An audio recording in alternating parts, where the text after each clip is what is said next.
ಹಿಂದೆ ನಾವ್ ಏನೇನು ಓದಿದೀವಿ ಅಂತ ಹೇಳಿ ಒಂದ್ ಸ್ವಲ್ಪ ಕ್ವಿಕ್ ಆಗಿ ನೋಡ್ಕೊಂಡ್ ಬಿಡೋಣ, ಓವರ್ ವ್ಯೂ ಮಾಡ್ಕೊಂಡ್ ಬಿಡೋಣ. ಓಕೆ, ನಿನ್ನೆ ವ್ಯಾಕರಣದ ಬಗ್ಗೆ ಸ್ವಲ್ಪ ಏನು ಇಂಟ್ರೊಡಕ್ಷನ್ ಮಾಡಿದ್ದೀನಿ. ಅದಾದ್ಮೇಲೆ ಕನ್ನಡದ ವರ್ಣಮಾಲೆಗಳು, ನಾಮಪದ, ಸರ್ವನಾಮ, ಲಿಂಗ. ಸೊ ನಿನ್ನೆ ಎಕ್ಸಾಂಪಲ್ಸ್ ಗಳ ಸಮೇತ, ಉದಾಹರಣೆಗಳ ಸಮೇತ ನಾನು ಹೇಳಿದ್ದೀನಿ ನಿಮ್ಗೆ. ಓಕೆ, ಕೆಲವೊಂದು हाँ एक ಎಕ್ಸೆಪ್ಷನಲ್ಸ್ क्लास आया है यहाँ पे ಉದಾಹರಣೆಗಳು ಕೂಡ काम कर रहा हूँ यहाँ पे। ಹೊರತುಪಡಿಸಿ ಕೆಲವೊಂದು ಲಿಂಗಗಳು ಪುಲ್ಲಿಂಗ ಇದ್ರೂ ಕೂಡ ವ್ಯಾಕರಣಕ್ಕೆ ಬಂದ್ರೆ ಸೊ ಅವನ್ನ ನಪುಂಸಕ ಲಿಂಗ ಅಂತೇಳಿ ತಗೊಂತಾರ ಅಂತೇಳಿ ಹೇಳಿದ್ದೆ ನಾನು. ಓಕೆ, ಹೆಚ್ಚು ಅವೆಲ್ಲ ಇದಾವಲ್ಲ ಕರ್ತೆ, ಅವು ಸ್ವಲ್ಪ ಎಕ್ಸೆಪ್ಷನ್ ಆಗ್ತವೆ. ಎಕ್ಸಾಮ್ ಅಲ್ಲಿನೂ ಕೂಡ ಕೇಳ್ತಾ ಇದ್ದೇನೆ ಅಂತ ಕ್ವಶನ್ಸ್. ಸೊ ಅದಕ್ಕೆ ನೀವು ಸ್ವಲ್ಪ ನೋಡ್ತಾ ಇರಿ.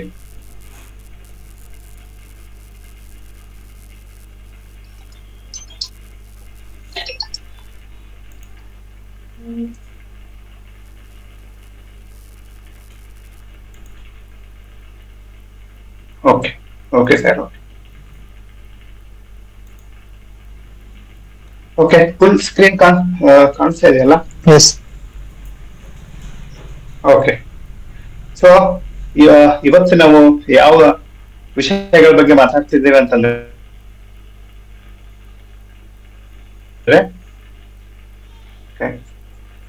ವಚನ, ಅದಾದ ನಂತರ ಯಾವ್ದು ಹೇಳಿ? ಕ್ರಿಯಾಪದ, ಅದಾದ ವಿಭಕ್ತಿ, ಪ್ರತ್ಯಯಗಳು,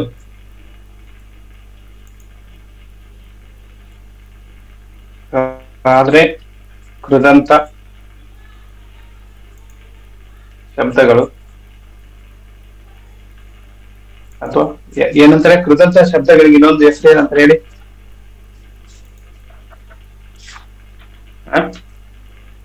ಸಾಧಿತ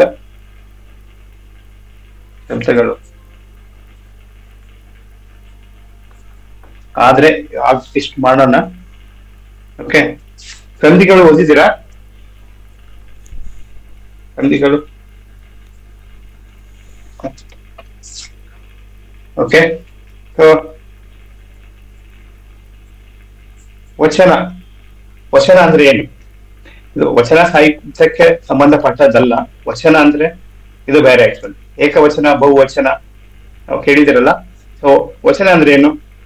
ವಚನ ಅಂದ್ರೆ ಸಂಖ್ಯೆ ವಸ್ತುಗಳನ್ನು ಒಂದು ಅಥವಾ ಇನ್ನು ಹೆಚ್ಚಾಗಿ ಲೆಕ್ಕ ಎಂದು ಹೇಳುವುದುಂಟು. ಓಕೆ, ಯಾವ ಸಮಯದಲ್ಲಿ ಇವನ್ನ ಬಳಕೆ ಮಾಡ್ತೀವಿ ಅಂತಂದ್ರೆ ಗುಂಪಲ್ಲಿದ್ರೆ ಅವಾಗ ಬಹುವಚನ ಬಳಕೆ ಮಾಡ್ತೀವಿ. ಓಕೆ, ಸೊ ಒಂದು ಸಮಯದಲ್ಲಿ ವಸ್ತು ಮತ್ತು ವ್ಯಕ್ತಿ ಒಂದಾಗಿದ್ದಾರೆ, ಸೊ ಅಂತಹದನ್ನ ಏನ್ ಅಂತೀವಿ?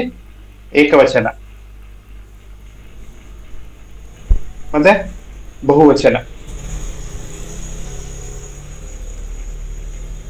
ಜಗಳ ಆಡ್ತಿರ್ತೀರಿ, ಏಕವಚನದಲ್ಲಿ ನನ್ ಕರಿಬೇಡ ಅಂತ ಹೇಳಿ ಹೇಳ್ತಿದ್ದಾರೆ, ಹಂಗಾದ್ರೆ ಬಹುವಚನದಲ್ಲಿ ಬೈಬೇಕಾ ಅಂತ ಹೇಳಿ ಕೇಳ್ಬೇಕಾಗುತ್ತೆ. ಹೌದಾ? ಸೊ ಏಕವಚನ ನೋಡಿ ಶಬ್ದಗಳಲ್ಲಿ ಹೆಂಗಿರ್ತಾವ ಅಂತಂದ್ರೆ ಹೇಳೋದ್ರಲ್ಲಿ ಕೂಡ ಅರ್ಥ ಆಗುತ್ತೆ ಬೇಗ. ಏಕವಚನದಲ್ಲಿ ನಾನು ಬೈಬೇಡ ಅಂತ ಹೇಳಿ ಯಾರ ಹಿಂಗ ಬೈದಾಡ್ಕೊಂತ ಇರ್ಬೇಕಂದ್ರೆ ನೀವು ಅದನ್ನ ಗಮನ ಆಗಿರ್ತದೆ. ಓಕೆ, ಸೊ ಏನು? ವ್ಯಕ್ತಿ, ವಸ್ತು, ಪ್ರಾಣಿ, ವಿಷಯಗಳ ಸಂಖ್ಯೆ. ಏನು ಇದು? ಈ ವಿಷಯಗಳ ಸಂಖ್ಯೆಯನ್ನು ತಿಳಿಸುವುದು.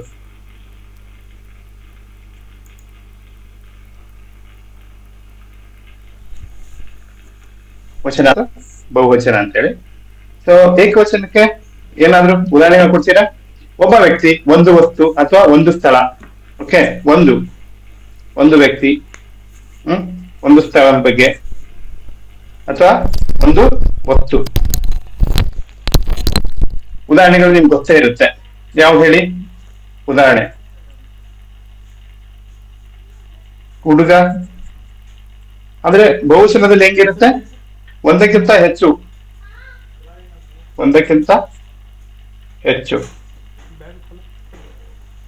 ವಸ್ತು ಆಗಿರ್ಬೋದು, ಸ್ಥಳ ಆಗಿರ್ಬೋದು, ಅಥವಾ ವ್ಯಕ್ತಿಗಳನ್ನು ಪಕ್ಷಿಗಳನ್ನು ಸೂಚಿಸುವುದು. हो जाती कमा ಈಗ ಹುಡುಗ ಅಂತ ಐತಿ, ಇದನ್ನ ನೀವು ಬಹುವಚನ್ಗೆ ಆದ್ರೆ ಏನಾಗುತ್ತೆ ಅದು ಹುಡುಗರು. ಹೌದಾ? ಯೋಗರಾಜ್ ಭಟ್ರ ಮೂವಿಗಳು ನೋಡ್ಬೇಕಾದ್ರೆ ನಿಮ್ಗೆ ಗೊತ್ತಾಗುತ್ತಾ, ಬಹುವಚನ ಬಹಳ ಬಳಕೆ ಮಾಡ್ತಿರ್ತಾರೆ ಆಕ್ಚುಲಿ. ಗಿಡಗಳು, ಮರಗಳು, ಬಳ್ಳಿಗಳು ಅಂತೇಳಿ.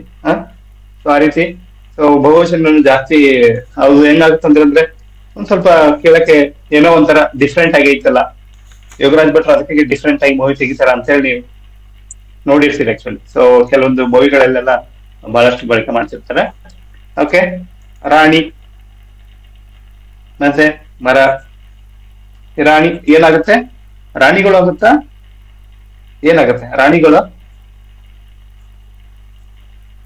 ಏನಾಗುತ್ತೆ? ಅಥವಾ ರಾಣಿಯರ?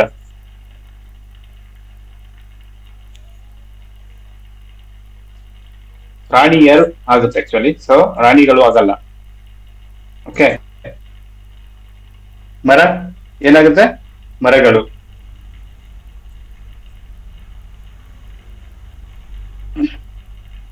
ಇವೆಲ್ಲ ನೋಡಿ. ಕಾದಂಬರಿ ಏನಾಗುತ್ತೆ? ಕಾದಂಬರಿಗಳು. ಕಥೆಗಳು. ಕೃಷ್ಣ, ಅರ್ಜುನ, ಇವೆಲ್ಲ ನೋಡಿ ಏಕವಚನ. ಓಕೆ, ಬಹುವಚನ ಅದಕ್ಕೆ ಗೌರವ ಸೂಚಕವಾಗಿ. ಈಗ ಇಲ್ಲಿ ನೋಡಿ, ಕೃಷ್ಣ ಮತ್ತು ಅರ್ಜುನ, ಇದನ್ನ ಬಹುವಚನಕ್ಕೆ ಯಾವ ರೀತಿ ಬಳಕೆ ಮಾಡ್ತೀರಿ ಹೇಳಿ?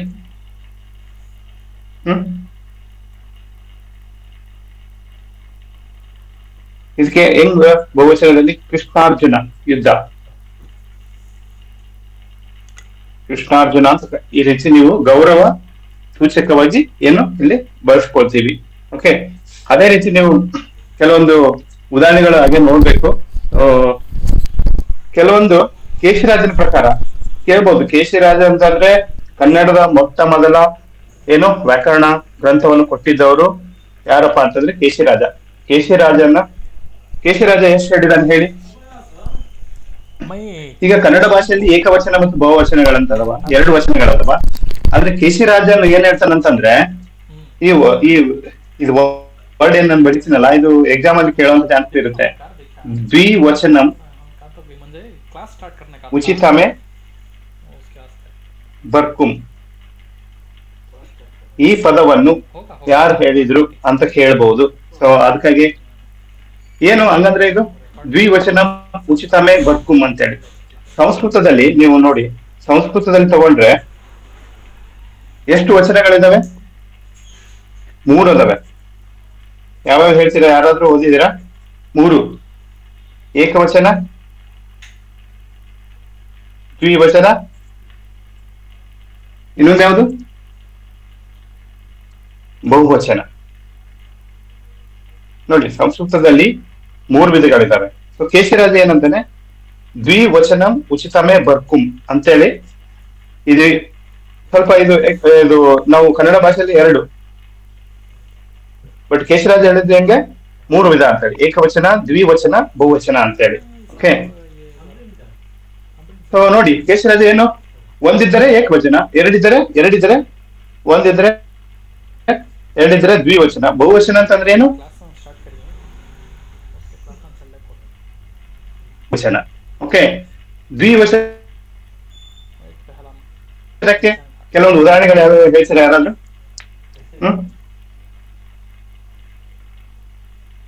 ಏನಾದ್ರು 3 ಇದಾವ? ಪರಮೇಶ್ವರ್ಗೆ ಮುಕ್ಕಣ್ಣ ಅಂತ ಕರೀತಾರ, ಹೌದಾ?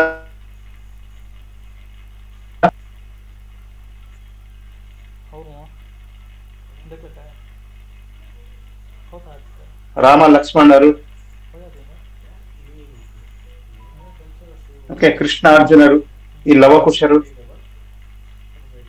ಸೊ ಇವು ನೋಡಿ ದ್ವಿವಚನಕ್ಕೆ ಇದನ್ನ ಕೇಶರಾಜ ಬಳಕೆ ಮಾಡ್ಕೊಂತಾನೆ. ಓಕೆ, ಸೊ ಬಹುವಚನದ ಪ್ರತ್ಯಯಗಳು ಅಂತೇಳಿ ಯಾವ್ಯಾವ ಬಳಕೆ ಮಾಡ್ತೀರಿ ಬಹುವಚನದಲ್ಲಿ ಪ್ರತ್ಯಯಗಳು ಹೇಳಿ? ಓಕೆ, ಹುಡುಗರು, ಈ ತರ 6 ಗಳು. ಓಕೆ, ಮತ್ತೆ ಅಂದಿರು, ಇರು. ಸೊ ಇವೆಲ್ಲ ಪ್ರತ್ಯಯಗಳು ಆಕ್ಚುಲಿ. ಹೂ ಅಂತೇಳಿ ಬಳಕೆ ಮಾಡ್ಕೊಳ್ಳೋದು. ಹ್ಮ್ ನೋಡೋಣ ಹಂಗೆ ಉದಾಹರಣೆಗಳ ಸಮೇತ ನೋಡೋಣ ಯಾವ ರೀತಿ ಅಂತ ಹೇಳಿ. ಓಕೆ. ಸೊ ಎಲ್ಲಿ ಗಂಡಸರು, ರಾಜರು, ಹೆಂಗಸರು, ಈ ತರ ಹೆಂಗಸರು, ಹೆಂಗಸರು. ಹ್ಮ್ ಇಲ್ಲಿ ಸೊಸೆಯಂದಿರು, ಅಕ್ಕಂದಿರು, ಇದು ನೋಡಿ ಸೊಸೆಯಂದಿರು, ಅಕ್ಕಂದಿರು, ಮಾವಂದಿರು, ತಮ್ಮಂದಿರು. ಓಕೆ. ಮತ್ತೆ ಇಲ್ಲಿ ಗಳು ಅಂತೇಳಿ ಬಳಕೆ ಮಾಡ್ಕೊಳ್ಳೋದು. ಮರಗಳು, ಗುರುಗಳು, ಋಷಿಗಳು. ಓಕೆ. 6 ಪ್ರತ್ಯಯಲ್ಲಿ ಬಳಕೆ ಆಗುತ್ತೆ ಹೇಳಿ. ರಾಜರುಗಳು ಅಂತ ಹೇಳಿ ಬರಲ್ವಾ? ರಾಜರು, ರಾಜರುಗಳು. ಇವು ಕೂಡ ಬಹುವಚನದ ಪ್ರತ್ಯಯಗಳಿಗೆ ಯಾವ್ಯಾವ ಸಂದರ್ಭದಲ್ಲಿ ಬರ್ತಂತಂದ್ರೆ ಈಗ ಲೇಖಕರು ಬರ್ಕೋಬೇಕಾದ್ರೆ, ಸೊ ಸಾಹಿತಿಗಳು ಬರಿಬೇಕಾದ್ರೆ, ಸೊ ಕೆಲವೊಂದು ಒಂದೊಂದು ಸ್ಟೈಲ್ ಅಲ್ಲಿ ಒಬ್ಬೊಬ್ರು ಬರೀತಿರ್ತಾರೆ. ಓಕೆ. ಓಕೆ. ಮುಖ್ಯಮಂತ್ರಿಗಳು ಕೆಲವು ಸಲ ಗೌರವಕ್ಕಾಗಿ ಬಹುವಚನ ಬಳಸ್ಕೊಳ್ತೀವಿ. ಯಾವ್ದು? ಮುಖ್ಯಮಂತ್ರಿಗಳು, ಸ್ವಾಮಿಗಳು ಅಂತೇಳಿ ಈ ತರಗಳು. ಓಕೆ. ಮಗ, ಮಗಳು, ಮಗು, ಈ 3 ಪ್ರಕೃತಿಗಳಿಗೂ ಬಹುವಚನದಲ್ಲಿ ಏನಂತಾರೆ? ಮಕ್ಕಳು. ಇಲ್ಲ ಹೌದಾ? ಸೊ ಎಲ್ಲರಿಗೂ ಮಕ್ಕಳು ಅಂತ ಒಂದೇ ರೂಪನೇ ಬಳಕೆ ಮಾಡ್ತಾರೆ. ಓಕೆ. ಸೊ ನೋಡ್ಕೊಳ್ಳಿ, ವೀರು, ವು, ಅವು, ಕಳು ಅಂತೇಳಿ ಇವೆಲ್ಲ ಬಹುವಚನದ ಪ್ರತ್ಯಯಗಳು. ಓಕೆ. ಓಕೆ. ಸೊ ಇದ್ರೊಳಗಿಂದ ಇಷ್ಟ ಕೇಳ್ತಾರೆ ಆಕ್ಚುಲಿ. ಸ್ವಲ್ಪ ನೀವು ಏಕವಚನ ಬಹುವಚನ ಐ ಥಿಂಕ್ ವೆರಿ ಮಿನಿಮಮ್ ಕೇಳೋದು ಚಾನ್ಸಸ್. ಬಟ್ ನೀವು ಅದು ಹಾಕ್ತೀರಾ. ಬಟ್ ಈ ರೀತಿ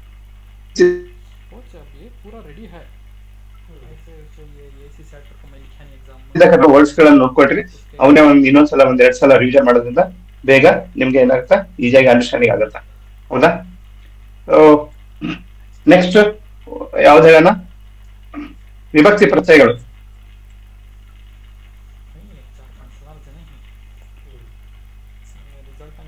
ಓಕೆ. ಈಗ ನಾಮಪದಗಳಿಗೆ ಸೇರುವ ಪ್ರತ್ಯಯಗಳು, ಅದಕ್ಕೆ ಏನು ಕರಿತೀವಿ? ನಾಮಪದಗಳಿಗೆ ಸೇರುವ ಪ್ರತ್ಯಯಗಳಿಗೆ ವಿಭಕ್ತಿ ಪ್ರತ್ಯಯಗಳು ಅಂತ ಕರಿತೀವಿ. ಉದಾಹರಣೆ ಹೇಳಿ, ವಿಭಕ್ತಿ ಪ್ರತ್ಯಯಗಳು ಯಾವ್ಯಾವ ಇದಾವೆ? ನಾಮ ಪದಗಳಿಗೆ ಸೇರುವ ಪ್ರತ್ಯಯ. ಈ ಪ್ರತ್ಯಯಗಳಿಗೆ ಏನಾದ್ರೂ ಅರ್ಥ ಇರುತ್ತಾ? ಪ್ರತ್ಯಯಗಳಿಗೆ ಏನಾದ್ರೂ ಅರ್ಥ ಇದೆಯಾ?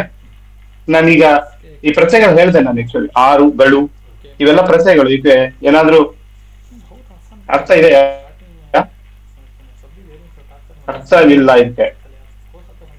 ಇದೇನು ಬಳಕೆಗೆ, ಭಾಷೆ ಪದಗಳಿಗೆ ಬಳಕೆಯಲ್ಲಿ ಬಳಸ್ಕೊಂಡು ಏನು ಅರ್ಥಪೂರ್ಣವಾಗಿ ಬರೀಲಿಕ್ಕೆ ಏನಾಗುತ್ತಾ, ವಿಭಕ್ತಿ ಪ್ರತ್ಯಯಗಳು ಅರ್ಥ ಆಗ್ತವೆ. ಸೊ ನೀವು ಪ್ರತ್ಯಯಗಳ ಸಹಾಯವನ್ನು ತಗೊಳ್ಳೇಬೇಕಾಗುತ್ತೆ. ಅದಕ್ಕಾಗಿ ಏನಂತಾರೆ ಇದಕ್ಕೆ ವಿಭಕ್ತಿ ಪ್ರತ್ಯಯಗಳು. ಓಕೆ. ಸೊ ಅವು ವಾಕ್ಯದಲ್ಲಿರುವ ನಾಮಪದ ಮತ್ತು ಕ್ರಿಯಾಪದ ನಡುವಿನ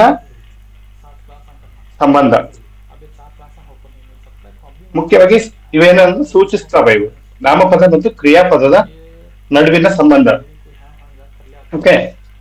ಯಾವ ಹೇಳ್ತೀರಾ? ವಿಭಕ್ತಿ ಪ್ರತ್ಯಯಗಳು ಎಷ್ಟಿದಾವೆ? ನಮ್ಮ ಕನ್ನಡ ವ್ಯಾಕರಣ ಪ್ರಕಾರ ಎಷ್ಟು ವಿಭಕ್ತಿ ಪ್ರತ್ಯಯಗಳಿದ್ದಾವೆ? 7, 8, 9? ಈ ಕ್ವಶನ್ಸ್ ಕೇಳ್ತಾರೆ ಎಕ್ಸಾಮ್ ಅಲ್ಲಿ, ಕೇಳಿದ್ದಾರೆ, ನಾನು ನೋಡಿದ್ದೀನಿ. ಇದೇನ್ ಬಿಡು ಈಸಿ ಆಯ್ತು ಅಂತ ಹೇಳ್ಬೋದು. ಬಟ್ ಎಷ್ಟು ವಿಭಕ್ತಿ ಪ್ರತ್ಯಯಗಳಿದಾವೆ ಅಂತ ಕೇಳಿದ್ರೆ, ಸೊ ಸಂಬೋಧನಾ ಅಂತ ಹೇಳಿ ಒಂದು 8 ಇದಾವೆ ಆಕ್ಚುಲಿ. ಸಂಬೋಧನಾ ಅಂತ ಹೇಳಿ. ಓಕೆ. ಸಂಬೋಧನಾ ವಿಭಕ್ತಿ. ಓಕೆ. ಹೇಳಿ ಎಷ್ಟಿದಾವೆ ಟೋಟಲ್ ಒಟ್ಟು?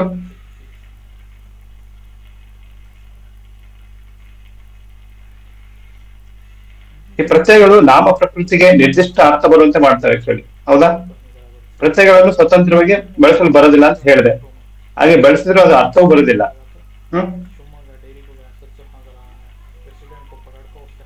ಹೇಳ್ತೀನಿ. ಸೊ ಎಕ್ಸಾಮ್ ಅಲ್ಲಿ ಕೇಳಿದ್ರೆ 7 ವಿಭಕ್ತಿ ಪ್ರತ್ಯಯಗಳು ಅಂತ ಹೇಳಿ ಬರೀರಿ. 8 ಅಲ್ಲ.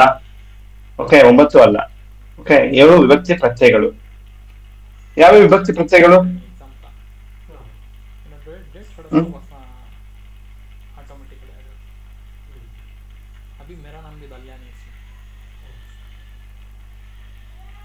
ಓಕೆ. ವಿಭಕ್ತಿಗಳು ಯಾವ್ಯಾವ ಬರ್ತವೆ? 1ನೇದು ಪ್ರಥಮ, ಎರಡನೇದು ದ್ವಿತೀಯ, ಮೂರನೇದು ಯಾವ್ದಾಗುತ್ತೆ ತೃತೀಯ, ನಾಲ್ಕನೇದು ಚತುರ್ಥಿ, ಐದನೇದು ಯಾವುದು ಪಂಚಮಿ, ಆರನೇದು ಯಾವ್ದಾಗುತ್ತೆ ಷಷ್ಠಿ, ಏಳನೇದು ಸಪ್ತಮಿ. ಸೊ ಎಕ್ಸಾಮ್ ಕೇಳಿದ್ರೆ ಇದ್ರೊಳಗಿಂದಲೇ ಕೇಳ್ತಾರೆ ಕ್ವಶನ್ಸ್. ಓಕೆ, ಸೊ ಪ್ರಥಮ ಏನು, ಇವು ಪೂರ್ವದ ಹಳೆಗನ್ನಡದಲ್ಲಿ ಮತ್ತು ಹಳೆಗನ್ನಡದಲ್ಲಿ ಯಾವ ರೀತಿ ಪ್ರತ್ಯಯಗಳನ್ನ ಬಳಕೆ ಮಾಡ್ಕೊಂಡಿದ್ದಾರೆ ಅಂತ ಹೇಳಿ ನೋಡೋಣ. ಹಳೆಗನ್ನಡದಲ್ಲಿ, ಪೂರ್ವದ ಹಳೆಗನ್ನಡದಲ್ಲಿ, ಹೊಸಗನ್ನಡದಲ್ಲಿ ಮತ್ತೆ ಕಾರಕ ಅಂತ ಹೇಳಿ ಬರುತ್ತೆ. ಆಕ್ಚುಲಿ ಕಾರಕ ಅಂದ್ರೆ ಏನು, ಕಾರಕಗಳು ಅಂತೇಳಿ ಎಷ್ಟೋ KPSC ಎಕ್ಸಾಮ್ಸ್ ಅಲ್ಲಿ ಈಗ ಪ್ರತಿಯೊಂದು ಎಕ್ಸಾಮ್ಸ್ ಗಳಲ್ಲಿ ಕೇಳ್ತಾ ಇದ್ದಾರೆ, ಕಾರಕಗಳನ್ನು ಕೇಳ್ತಾ ಇದ್ದಾರೆ. ವಾಕ್ಯದಲ್ಲಿ ನಾಮ ವಿಭಕ್ತಿಗಳ ಕ್ರಿಯಾರ್ಥವನ್ನುಂಟು ಮಾಡಲು ಸಹಾಯಕ ಬಳಸ್ಕೊಳ್ತೀವಿ ಕಾರಕಗಳನ್ನು. ಯಾವ ಹೇಳಿ ಕಾರಕಗಳು? ಕರ್ತೃ ಅಂತ, ಈ ದ್ವಿತೀಯಗೆ ಕರ್ಮ ಅಂತೇಳಿ, ಇದು ತೃತೀಯಗೆ ಕರಣ, ನಾಲ್ಕನೇದು ಯಾವುದು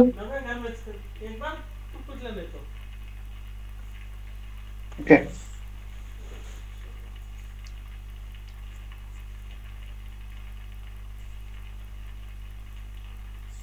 ಆಲ್ರೆಡಿ ನಿಮ್ಮಲ್ಲಿ ನೋಟ್ಸ್ ಇರುತ್ತೆ, ಸೊ ಅಲ್ಲಿ ನೋಡ್ಕೋಬಹುದು, ತೊಂದರೆ ಇಲ್ಲ.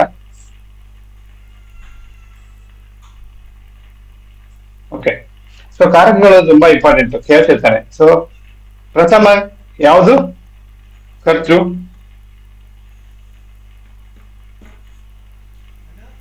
ದ್ವಿತೀಯಗೆ ಕರ್ಮ,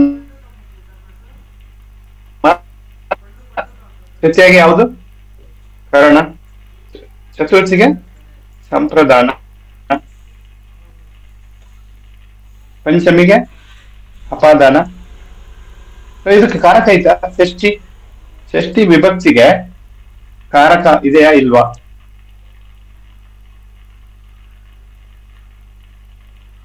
ಇದಕ್ಕೆ ಕಾರಕವಿಲ್ಲ ಆಕ್ಚುಲಿ ಷಷ್ಠಿಗೆ. ಓಕೆ, ಸೊ ಸಪ್ತಮಿಗೆ ಅಧಿಕರಣ ಅಂತ ಹೇಳಿ ಇರೋದು. ಸೊ ಈಗ ನೋಡಿ, ಪೂರ್ವದ, ನಾನು ಉದಾಹರಣೆಗಳು ಹೇಳ್ತೀನಿ ಯಾವ ರೀತಿ ಬಳಕೆ ಮಾಡ್ಕೊಂಡು ಈ ವಿಭಕ್ತಿ ಪ್ರತ್ಯಯಗಳನ್ನ ಮಾತಾಡ್ತಾರೆ ಅಂತೇಳಿ. ಪೂರ್ವದ ಹಳೆಗನ್ನಡದಲ್ಲಿ ಈ ಪ್ರಥಮಗೆ ಏನಂತ ಬಳಕೆ ಮಾಡ್ತಿದ್ರು ವಿಭಕ್ತಿ ಪ್ರತ್ಯಯ ಹೇಳಿ? ಅನ್ ಅಂತ ಹೇಳಿ. ಓಕೆ, ದ್ವಿತೀಯ ವಿಭಕ್ತಿ ಪ್ರತ್ಯಯದಲ್ಲಿ ಏನಂತಿದ್ರು? ಆನ್ ಅಂತ ಹೇಳಿ. ಓಕೆ, ಇವು ತೃತೀಯ ಮತ್ತು ಚತುರ್ಥಿ ಅಷ್ಟು ಬಳಕೆ ಇರಲಿಲ್ಲ, ಪಂಚಮಿನೂ ಅಷ್ಟು ಬಳಕೆ ಇರಲಿಲ್ಲ. ಷಷ್ಠಿ ಬಂದ್ಬಿಟ್ಟು ಪ್ರತ್ಯಯ ಆ ಅಂತೇಳಿ ಬಳಕೆ ಮಾಡ್ತಿದ್ರು, ಸಪ್ತಮಿ ಉಳ್ಳ ಅಂತೇಳಿ ಬಳಕೆ ಮಾಡ್ತಿದ್ರು. ಸೊ ಹಳೆಗನ್ನಡ ನಮ್ಗೆ ಬೇಕಾಗಿರೋದು ಹೊಸಗನ್ನಡ, ತುಂಬಾನೇ ಇಂಪಾರ್ಟೆಂಟ್. ಹೊಸಗನ್ನಡದಲ್ಲಿ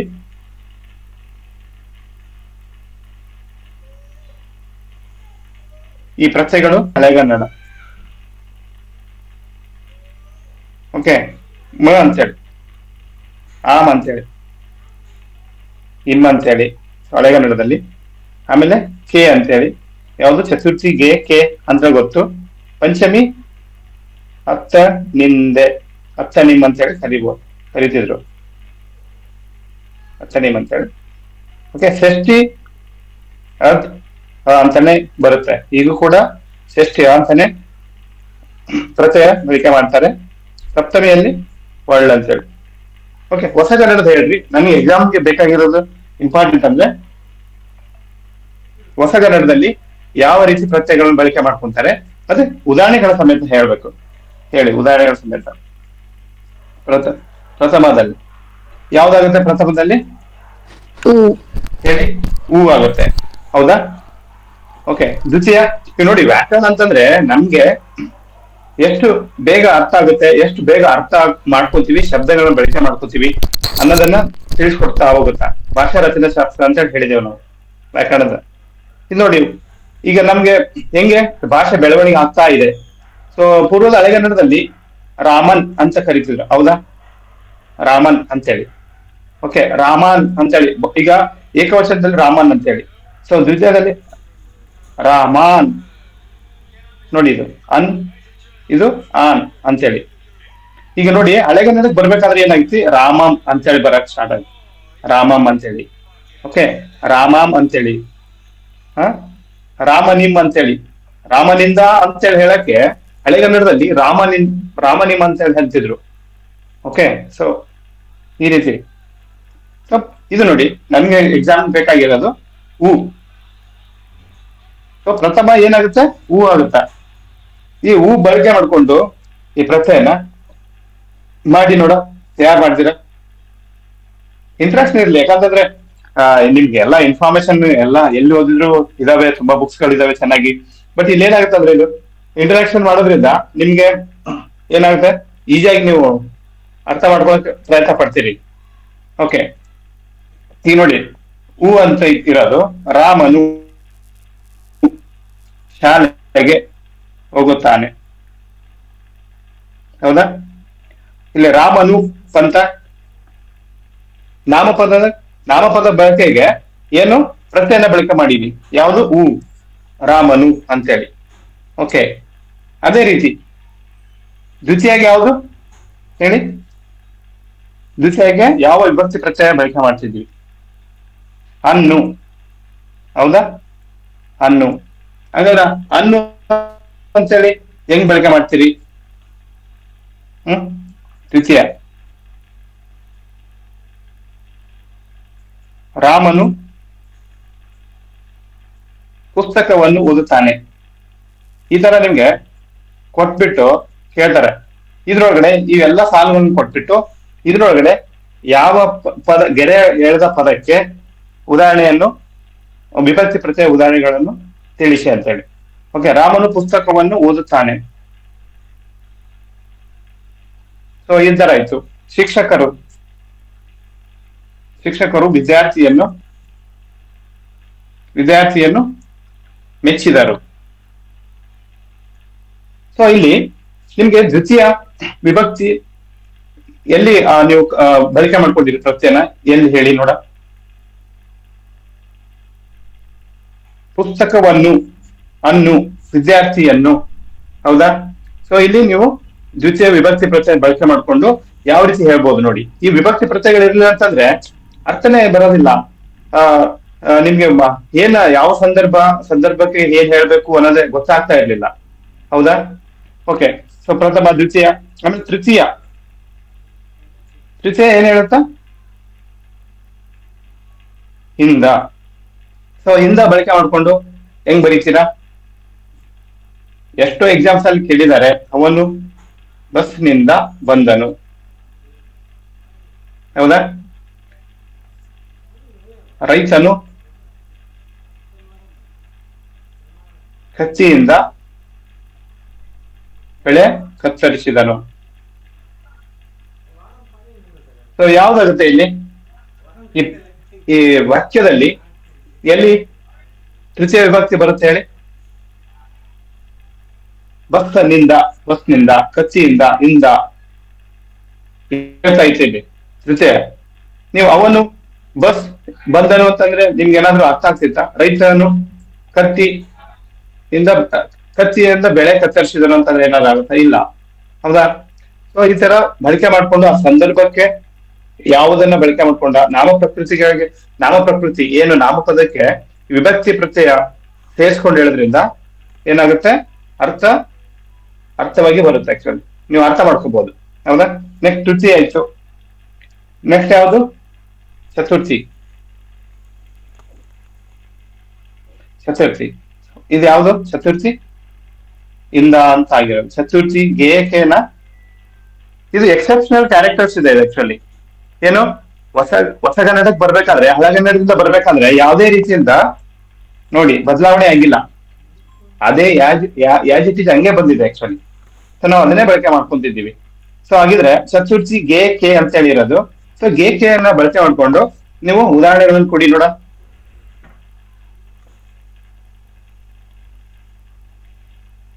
ತಂದೆ ಮಗನಿಗೆ ಪುಸ್ತಕ ಕೊಟ್ಟರು. ಹೌದಾ? ನಾನು ದೇವರಿಗೆ ಪ್ರಾರ್ಥನೆ ಮಾಡಿದೆ. ಹೌದಾ?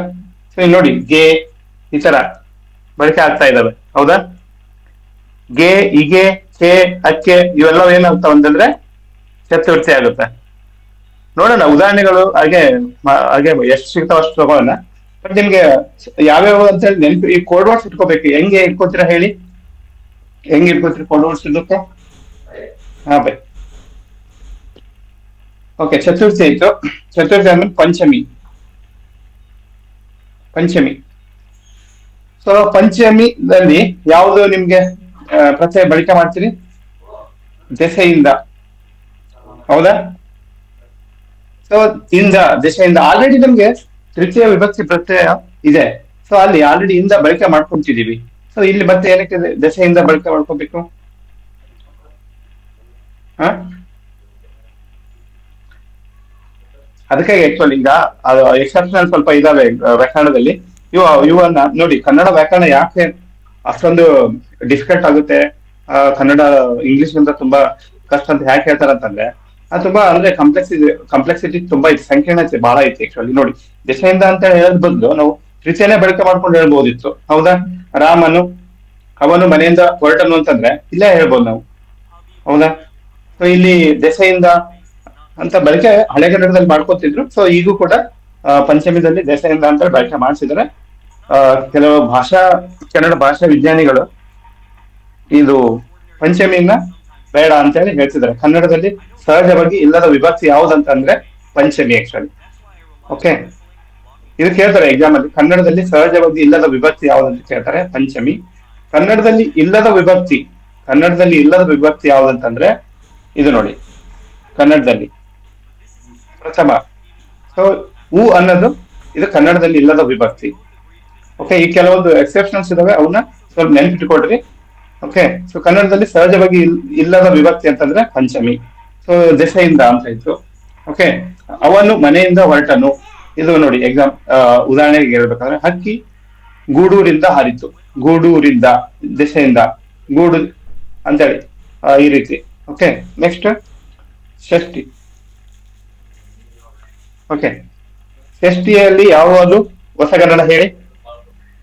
ಷಷ್ಠಿಯಲ್ಲಿ ಇದು ದೆಸೆಯಿಂದ ಆಯ್ತು. ಓಕೆ, ಷಷ್ಠಿ ಅಂತ ಬರುತ್ತೆ. ಹೌದಾ? ಷಷ್ಠಿ ಹೆಂಗಾಗುತ್ತೆ ಹೇಳಿ? ಉದಾಹರಣೆ ಕೊಟ್ರಿ ನೋಡ. ರಾಮನ ಮನೆ ದೊಡ್ಡದು. ಹೌದಾ? ಇದು ನೋಡಿ, ಶಾಲೆಯ ಶಿಕ್ಷಕರು ಶ್ರಮಿಕರು. ಇದು ನೋಡಿ ಬರಾಕ್ತಿಲ್ಲ. ಸೊ ಇದು ಷಷ್ಠಿ ಬಂದ್ಬಿಟ್ಟು ಆಮೇಲೆ ಕೊನೆಯದಾಗಿ ಸಪ್ತಮಿ. ಸಪ್ತಮಿ, ಸಪ್ತಮಿ ಅಂದ್ರೆ ಯಾವುದು? ಹಳೆಗನ್ನಡದಲ್ಲಿ ಒಳ್ಳ ಅಂತೇಳಿ.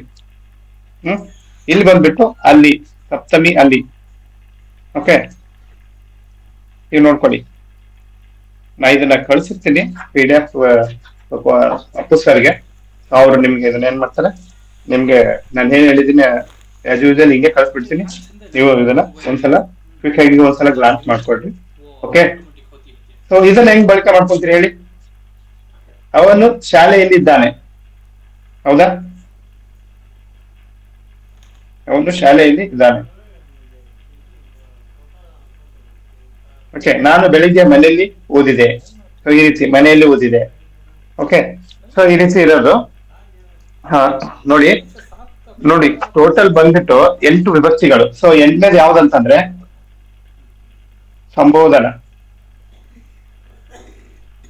ಸಂಬೋಧನಾ ವಿಭಕ್ತಿ ಅಂತೇಳಿ. ಸೊ ಸಂಬೋಧನಾ ವಿಭಕ್ತಿಗೆ ಕೇಳ್ತಾನೆ ಎಕ್ಸಾಮ್ಗೆ. ಸೊ ಎ ಇರ ಹೆಂಗೆ ಬಳಕೆ ಮಾಡ್ತೀರಿ ನೀವು ಸಂಬೋಧನಾ ವಿಭಕ್ತಿ ಹೇಳಿ ನೋಡ? ಯಾರಾದ್ರೂ ಕರಿಬೇಕಂತ, ಕರಿಯುವಿಕೆ. ಓಕೆ, ನೀವೆಲ್ಲಿ ನೋಡಿದ್ರಿ ಇಲ್ಲಿ? ಯಾರಾದ್ರೂ ಕರೆಕ್ ಆಗ್ತಾ ಇದೆ ಇಲ್ಲಿ? ಇಲ್ಲ. ಸೊ ಅದಕ್ಕಾಗಿ ಏನ್ ಮಾಡಿದ್ರು ಅಂತಂದ್ರೆ ಇಲ್ಲಿ ಸಂಬೋಧನಾ ಅಂತೇಳಿ ವಿಭಕ್ತಿಯನ್ನ ಬಳಕೆ ಮಾಡ್ಕೊಂಡು ಕರಿಯುವಿಕೆಗಾಗಿ. ಹೆಂಗೆ ನೀವು ಕರಿಯುವಿಕೆಗಾಗಿ ನೋಡಿ ಒಂದು ಉದಾಹರಣೆ ಕೊಡಿ. ರಾಮ ಅಂತೇಳಿ ಕರಿತಿರ್ತಾನೆ. ರಾಮ, ಯಾವ್ದೋ ಒಂದು ಮೂವಿಗಳು ನೋಡ್ತಿರ್ತೀನಿ, ರಾಮನ್ ಕರಿಬೇಕಾಗಿತ್ತೆ. ರಾಮ ಅಂದ್ರೆ ಬರ್ತಾನೆ? ಇಲ್ಲ. ಶಿವ ಅಂತೇಳಿ ಕರೆದ್ರೆ ಬರ್ತಾನೆ? ಶಿವ ಎಲ್ಲಿದೆಯೋ ಬಾ ಅಂತೇಳಿ ಈ ರೀತಿ ಕೆಲವೊಂದು, ಹೌದಾ? ಕಾಂತಾರದಲ್ಲಿ ಏನು ಶಿವ ಅಂತ ಇರ್ತಾನೆ ಅವನ ಹೆಸರು, ಹೌದಾ? ಈ ರೀತಿ ಸ್ತ್ರೀಗಳಿಗೆ ಕರಿಬೇಕಾದ ಕರೆ ಯಾವ ರೀತಿ? ಲಕ್ಷ್ಮಿ, ಗೌರಿ. ಇರಾ ಅಂತೇಳಿ ಮಕ್ಕಳಿರ ಅಂತೇಳಿ ಕರಿತಿರಲ್ಲ, ಮಕ್ಕಳಿರ ಅಂತೇಳಿ. ಸೊ ಇವ್ ನೋಡಿ, ಸಂಬೋಧನಾ ವಿಭಕ್ತಿ ಪ್ರತ್ಯಯ ಬಂದ್ಬಿಟ್ಟು ಆ ಎ ಇರ, ಇದನ್ನ ಕರೆಯುವಿಕೆಗಾಗಿ ವಿಭಕ್ತಿ ಪ್ರತ್ಯಯನ ಬಳಕೆ ಮಾಡ್ಕೊಂತಾ ಇದ್ದಾರೆ ಕನ್ನಡ ವ್ಯಾಕರಣದಲ್ಲಿ. ಓಕೆ, ಸೊ ನೋಡಿ, ಕನ್ನಡ ವ್ಯಾಕರಣದಲ್ಲಿ ಸೊ 7 ವಿಭಕ್ತಿಗಳು, ಹೌದಾ? ಸೊ 8 ಅಲ್ಲ, 7 ಅಂತ ಹೇಳಿ ಇದ್ರೆ ಆನ್ಸರ್ 7 ಅಂತ ಮಾಡಿ. ಓಕೆ, ನೋಡಿ ಇಲ್ಲಿ ನಾಮ ಪ್ರಕೃತಿ ಅಂದ್ರೆ ಏನು? ನಾಮಪದದ ಮೂಲ ರೂಪ. ನಾಮಪದದ ಮೂಲ ರೂಪ ಅಂದ್ರೆ ಯಾವ್ದಾಗುತ್ತೆ? ನಾಮಪದ ಇಲ್ಲಿ ನಾವೊಂದು ಒಂದು ವಾಕ್ಯ ಬರೀತೀನಿ. ಸೊ ಇದ್ರೊಳಗಡೆ ನಾಮ ಪ್ರಕೃತಿ ಮತ್ತು ವಿಭಕ್ತಿ ಪ್ರತ್ಯಯ ಅದನ್ನ ಎರಡೂ ಕೂಡಿಸಿದಾಗ ಏನಾಗುತ್ತೆ? ವಿಭಕ್ತಿ ಪ್ರತ್ಯಯ ಆಗುತ್ತಾ, ಹೌದಾ? ರಾಜ ಪ್ಲಸ್ ಉ ಏನಾಗುತ್ತೆ? ಇದು ರಾಜನು. ನೋಡಿ, ಇದು ನಾಮ ಪ್ರಕೃತಿಗೆ ವಿಭಕ್ತಿ ಪ್ರತ್ಯಯ ಸೇರಿದಾಗ ಏನಾಗುತ್ತೆ? ವಿಭಕ್ತಿ ಪ್ರತ್ಯಯ. ಓಕೆ, ಸೊ ಇದು ರಾಜನು ಅಂತ ಇತ್ತು. ರಾಜ ಅನ್ನುವುದು ಏನಾಗುತ್ತೆ? ರಾಜನನ್ನು. ರಾಜ ಇಂದ ರಾಜನಿಂದ. ಓಕೆ, ರಾಜಗೆ ಹೀಗೆ ಕೆ ಬರೋದು ರಾಜನಿಗೆ. ಓಕೆ, ರಾಜ ದೆಸೆಯಿಂದ ಅಂದ್ರೆ ರಾಜನ ದೆಸೆಯಿಂದ. ರಾಜ ಅಂತಂದ್ರೆ ರಾಜನ. ಓಕೆ, ರಾಜ ಅಲ್ಲಿ ರಾಜನಲ್ಲಿ ಅಂತೇಳಿ ಈ ರೀತಿ ಇದಕ್ಕೊಂದು ನೋಡಿ ಕೋಡ್ ವರ್ಡ್ಸ್ ಇಟ್ಕೊಳಕ್ ಟ್ರೈ ಮಾಡಿ. ಈಗ ನೀವು ಒಂದು ಕ್ರಿಯಾಪದ ಬರೀಬೇಕಾದ್ರೆ ಕನ್ನಡ ಭಾಷೆಗಳಲ್ಲಿ ವ್ಯಾಕರಣ ಬರೀಬೇಕಾದ್ರೆ ಏನಾಗುತ್ತೆ? ಕರ್ತೃ ಯಾವುದು? ಕರ್ಮ ಪ್ಲಸ್ ಕ್ರಿಯಾಪದ. ಕರ್ತೃ ಕರ್ಮ ಕ್ರಿಯಾ, ಇವಕ್ಕೆ ಏನಾಗುತ್ತೆ? ಇದು ವಾಕ್ಯ ಆಗುತ್ತೆ ತಾನೇ? ಇದು ಸಂಪೂರ್ಣವಾಗಿ ಒಂದು ವಾಕ್ಯವನ್ನ ಅರ್ಥವಾಗಿ ಹೇಳ್ಕೊಡುತ್ತೆ. ಓಕೆ, ಸೊ ನೋಡಿ, ಇಲ್ಲಿ ವಿಭಕ್ತಿ ಪ್ರತ್ಯಯಗಳಲ್ಲಿ ಕಾರಕಗಳಂತೇಳಿ ಹೇಳಿದ್ದಾರೆ. ಕಾರಕಗಳಂತಂದ್ರೆ ಹೇಳಿದೆ ನಾನು, ಒಂದು ವಾಕ್ಯದಲ್ಲಿ ನಾಮ ವಿಭಕ್ತಿಗಳ ಕ್ರಿಯಾರ್ಥ ಉಂಟು, ಒಂದು ಕ್ರಿಯಾರ್ಥದ ಅವರ ಅರ್ಥವನ್ನು ಉಂಟು ಮಾಡಲು ಸಹಾಯಕವಾಗಿರ್ಬೇಕಾಗುತ್ತದೆ. ಅದಕ್ಕೆ ಕಾರಕಗಳನ್ನು ಅಂತೇಳಿ ನೋಡಿ. ಕರ್ತೃ ಕರ್ಮ ಇಲ್ಲಂದ್ರೆ ಹೋಗ್ಬಿಡುತ್ತೆ, ಹೌದಾ? ಕರ್ತೃ ಕರ್ಮ ನೋಡಿ, ಕರ್ತೃ ಕರ್ಮ ಇತ್ತು. ಸೊ ಇಲ್ಲಿ ಬಂದ್ಬಿಟ್ಟು ನೀವು ಕ್ರಿಯಾ ಅಂತ ಹೇಳಿ ತಗೊಳ್ಳೋದಕ್ಕಿಂತ ಕರ್ಣ, ಸಂಪ್ರದಾನ ನೋಡಿ, ದಾನ ಅಪಾದಾನ ಅಂತ ಹೇಳಿ, ಚತುರ್ಥಿ ಸಂಪ್ರದಾನ ಅಪಾದಾನ. ಓಕೆ, ಸೊ ಸಂಬಂಧ ಅಂತ ಕಾರಕ ಇಲ್ಲ, ಆದ್ರೂ ಕೆಲವೊಬ್ರು ಭಾಷಾ ತಜ್ಞರು ಏನ್ ಮಾಡಿದ್ದಾರೆ? ಸಂಬಂಧ ಅಂತೇಳಿ ಹೇಳಿದ್ದಾರೆ. ಬಟ್ ನಿಜವಾಗಿಯೂ ವ್ಯಾಕರಣದಲ್ಲಿ ಇದು ಏನು ಷಷ್ಠಿಗೆ ಕಾರಕವಿಲ್ಲ. ಓಕೆ, ಅದೇ ರೀತಿ ಸಂಬೋಧನೆಗೂ ಕೂಡ ಸಂಬೋಧನಾ ವಿಭಕ್ತಿ ಅಂತ ಹೇಳಿ ನಾನು 8ನೇದು ಹೇಳಿದಲ್ಲ, ಇದಕ್ಕೂ ಕಾರಕ ಇಲ್ಲ.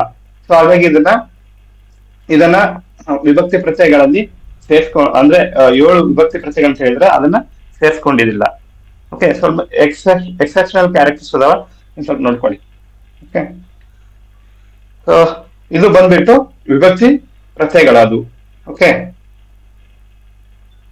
ನಾವೊಂದು ಕೇಳ್ತೀನಿ ಕ್ವಶನ್ಸ್, ಸೊ ಅದಕ್ಕೆ ಆನ್ಸರ್ ಯಾರಾದ್ರೂ ಗೊತ್ತಿದ್ರೆ ಹೇಳಿ. ಸ್ಥಾನ ಸೂಚಕ ವಿಭಕ್ತಿ ಇದ್ರೊಳಗೆ ಎಲ್ಲಿ ಯಾವ್ದಾದ್ರು ಒಂದು ಸ್ಥಾನವನ್ನ ಸೂಚಿಸ್ತಾ ಇದೆಯಾ? ಯಾವ್ದಾದ್ರು ಹೇಳ್ತೀರಾ?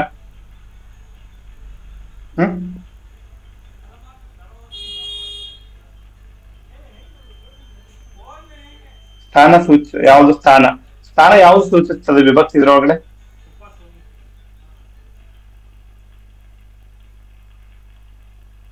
ಇಲ್ಲಿ ನೋಡಿ, ಒಂದು ಸ್ಥಾನ, ಒಂದು ದೇವರು ಅಂದ್ರೆ ಆ ಸ್ಥಾನ.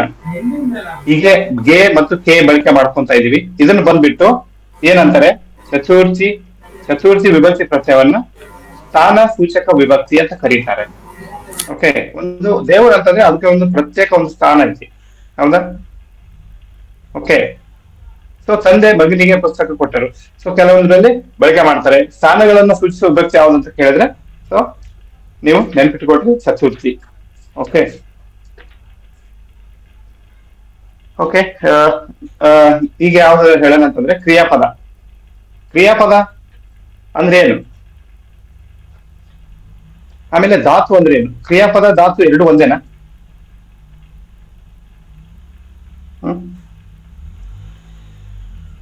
ಕ್ರಿಯಾಪದ ಮತ್ತು ಧಾತು ಎರಡು ಒಂದಿನ ಇನ್ ಬೇರೆ ಬೇರೆನಾ?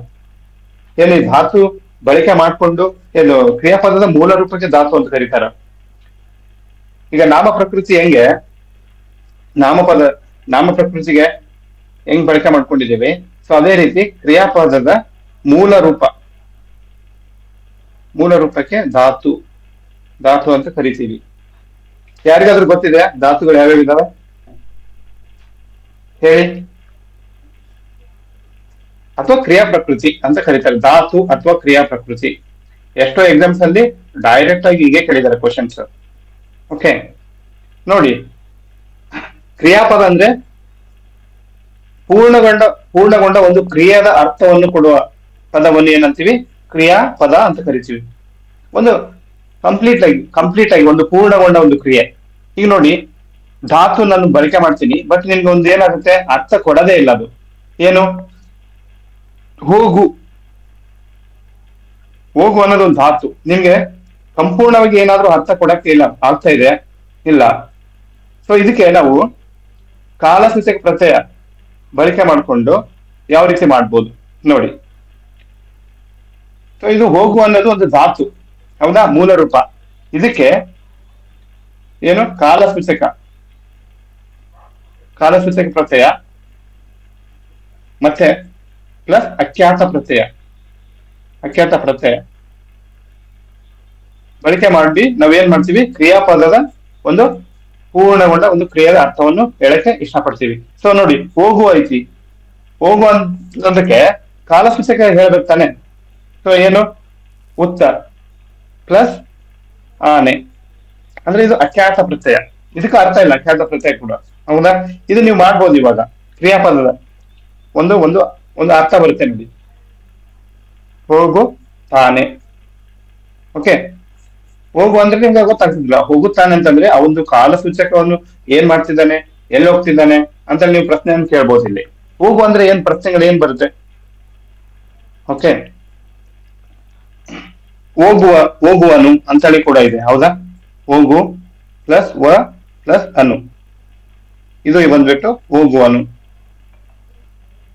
ಓಕೆ, ಸೊ ಈಗ ಕ್ರಿಯಾಪದದಲ್ಲಿ ಈಗ ಕಾಲಗಳ ಪ್ರಕಾರವಾಗಿ ಯಾವ ರೀತಿ ನಾವು ಬಳಕೆ ಮಾಡ್ತೀವಿ? ಸೊ ನೋಡಿ, ವರ್ತಮಾನ ಕಾಲದಲ್ಲಿ ಯಾವ ರೀತಿ ಬಳಕೆ ಮಾಡ್ತೀವಿ, ಹೌದಾ? ಅದಾದ್ಮೇಲೆ ಭೂತಕಾಲದಲ್ಲಿ, ಆಮೇಲೆ ಭವಿಷ್ಯತ್ ಕಾಲದಲ್ಲಿ. ಓಕೆ, ವರ್ತಮಾನ ಕಾಲದಲ್ಲಿ ಯಾವ್ದು ಹೇಳಿ? ಈಗ ಜಸ್ಟ್ ನಾನು ಹೇಳಿದೆ, ಈ ಧಾತುಗಳಿಗೆ ವರ್ತಮಾನ ಕಾಲದಲ್ಲಿ ಅಖ್ಯಾತ ಪ್ರತ್ಯಯಗಳು ಯಾವ್ದು ಬಳಕೆ ಮಾಡ್ತಾರೆ ಹೇಳಿ? ಸಾಮಾನ್ಯ ವರ್ತಮಾನ ಕಾಲ, ಆಮೇಲೆ ಅಪೂರ್ಣ ವರ್ತಮಾನ ಕಾಲ ಅಂತಿದ್ದಾನೆ, ಆಮೇಲೆ ಪೂರ್ಣ ವರ್ತಮಾನ ಕಾಲ ಅಂತ ಹೇಳಿ ಮತ್ತೆ ಇದ್ರೊಳಗೆ ಬರ್ತವೆ ಮತ್ತೆ. ಓಕೆ, ಹೇಳಿ ವರ್ತಮಾನ ಕಾಲದಲ್ಲಿ ಹೋಗುತ್ತಾನೆ, ಇದೇ ಎಕ್ಸಾಂಪಲ್ ತಗೋಬಹುದು. ಓಕೆ, ಹೋಗುತ್ತಿದ್ದಾನೆ ಅಂದ್ರೆ ಇನ್ನು ಹೋಗ್ತಿದ್ದಾನೆ. ಓಕೆ, ಹೋಗಿದ್ದ ಅಂತೇಳಿ ಹೇಳೋದು ಬೇರೆ, ಆಕ್ಚುಲಿ ಅಂತೇಳಿ.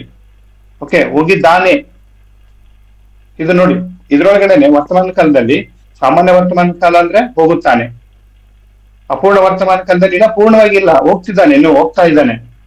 ಪೂರ್ಣ ವರ್ತಮಾನ ಕಾಲದಲ್ಲಿ ಹೋಗಿದ್ದಾನೆ.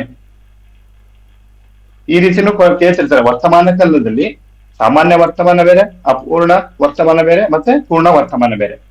ಓಕೆ, ಭೂತಕಾಲದಲ್ಲಿ ಯಾವ ರೀತಿ ಅಖ್ಯಾತ ಪ್ರತ್ಯಯಗಳು ಸೇರಿ ಭೂತಕಾಲ ಆಗುತ್ತವೆ? ಅಂತೇಳಿ ಬಳಕೆ ಮಾಡ್ತಾರೆ ಇಲ್ಲಿ. ಓಕೆ ನೋಡಿ, ಇಲ್ಲಿ ಅಖ್ಯಾತ ಪ್ರತ್ಯಯ ಯಾವುದು? ಉತ್ತ, ಹೋಗುತ್ತಾನೆ, ಆನೆ, ಉತ್ತ, ಆನೆ. ಸೊ ಇವೆಲ್ಲ ಬಂದ್ಬಿಟ್ಟು ಅಖ್ಯಾತ ಪ್ರತ್ಯಯಗಳು. ಓಕೆ, ಭೂತಕಾಲದಲ್ಲಿ ಯಾವುದು? ದ, ಅ, ನ. ಓಕೆ, ಇಲ್ಲಿ ನೀವು ಭೂತಕಾಲದಲ್ಲಿ ನೀವು ನ ಬಳಕೆ ಮಾಡ್ಕೊಂಡು ಹೇಳ್ಬೋದು. ಯಾವ ರೀತಿ ಹೇಳಿ? ಕಾಲಸೂಚಕ ಪ್ರತ್ಯಯ ಆಗುತ್ತೆ ಆಕ್ಚುಲಿ ಭೂತಕಾಲದಲ್ಲಿ. ಹೋದನು, ಹೌದಾ? ಹೋಗುತ್ತಿದ್ದನು. ನೋಡಿ, ಇಲ್ಲಿನೂ ಮತ್ತೆ ಹೋಗುತ್ತಿದ್ದನು ಅಂದ್ರೆ ಅಪೂರ್ಣ ಭೂತಕಾಲ ಮತ್ತೆ ಪೂರ್ಣ ಭೂತಕಾಲ. ಹೋಗಿದ್ದನು.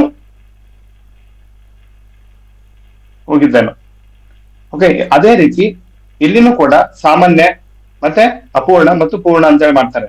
ಸೊ ಇಲ್ಲಿ ನೋಡಿ ಅಖ್ಯಾತ ಪ್ರತ್ಯಯಗಳು ಯಾವ್ದು ಬಳಕೆ ಮಾಡ್ತಿದೀವಿ, ವ ಮತ್ತು ಅನು. ನೀವು ಬಳಕೆ ಮಾಡ್ಕೋಬಹುದು. ಇಲ್ಲಿ ಹೇಳಿ ನೋಡ, ಇದೇನೆ ಹೆಂಗ್ ಹೇಳ್ತೀರಾ? ಹೋಗುವನು ನೋಡಿ, ಹೂವನ್ನು ದನು, ದ ಬಳಕೆ ಮಾಡ್ಕೊತಿದ್ದಾರೆ. ನ ಅನು, ಇಲ್ಲಿ ನೋಡಿ ಅನು. ಓಕೆ, ಸೊ ಹೋಗುವನು.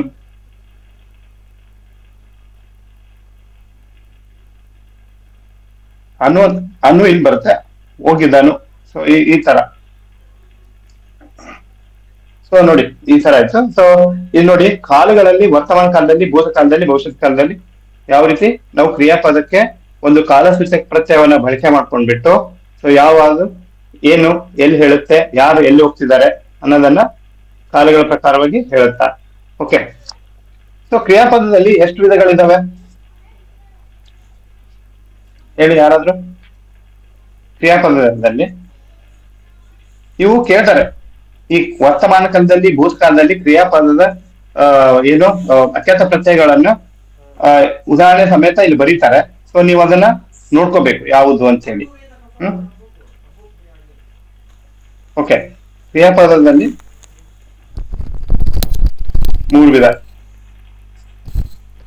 ಓಕೆ, ಯಾವ್ದು ಹೇಳಿ?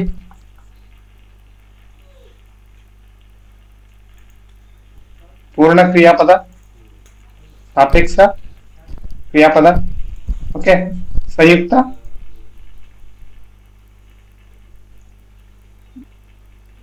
ಕ್ರಿಯಾಪದ. ಓಕೆ, ನೀವು ಪೂರ್ಣ ಕ್ರಿಯಾಪದವನ್ನ ಯಾವ ರೀತಿ ಹೇಳ್ತೀರಾ ಹೇಳಿ ನೋಡ.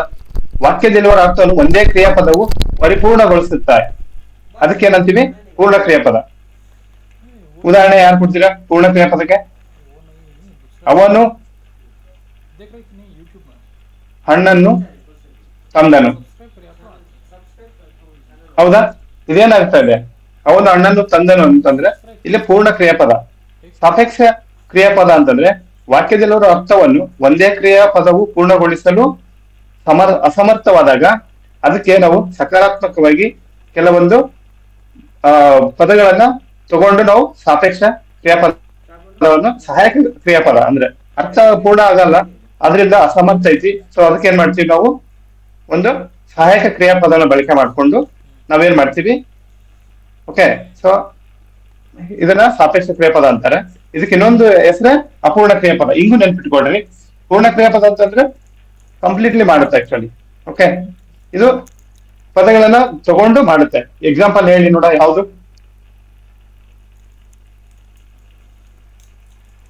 ಸಾಪೇಕ್ಷ ಕ್ರಿಯಾಪದಕ್ಕೆ, ಅಪೂರ್ಣ ಕ್ರಿಯಾಪದಕ್ಕೆ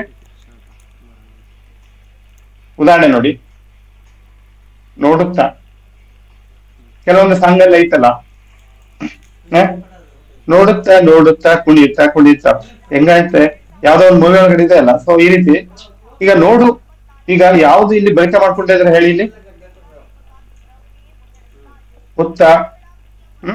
ಇಲ್ಲಿ ನೋಡಿ, ನೋಡು ಅನ್ನೋದ್ರ ನಿಮ್ಗೆ ಕಂಪ್ಲೀಟ್ಲಿ ಗೊತ್ತಾಗಲ್ಲ ಏನು ಅಂತ ಹೇಳಿ. ಸೊ ನೋಡುತ್ತಾ ಇಲ್ಲಿ ಬಳಕೆ ಮಾಡ್ಕೊಂಡಿದ್ದಾರೆ. ಆಮೇಲೆ ಯಾವುದು? ಹಾಲು, ಸೊ ಅಲಗೆ, ಸೊ ಹಾಗಾದರೆ ಈ ಪ್ರತ್ಯಯಗಳಲ್ಲಿ ಸಿಗ್ತಾವ ನಿಮ್ಗೆ ಸಾಪೇಕ್ಷ ಕ್ರಿಯಾಪದ ಅಂತ ಹೇಳಿ. ಓಕೆ, ಸಹಾಯಕ ಕ್ರಿಯಾಪದ ಅಂತ ಕರೀತಾರೆ ಇದು. ಓಕೆ, ಆಮೇಲೆ ಸಂಯುಕ್ತ ಕ್ರಿಯಾಪದ. ಸಂಯುಕ್ತ ಕ್ರಿಯಾಪದದಲ್ಲಿ ಮತ್ತೆ ಎರಡು ವಿಧಗಳು ಬರ್ತವೆ. ಯಾವ್ದು ಹೇಳಿ? ಸಹಜ ಧಾತು, ಸಾಧಿತ ಧಾತು. ಏನು ಇದಕ್ಕೆ ಎರಡು ಡಿಫ್ರೆನ್ಸ್ ಏನಿದೆ ಹೇಳಿ ನೋಡ? ಸಹಜ ಧಾತು ಮತ್ತೆ ಸಾಧಿತ ಧಾತು.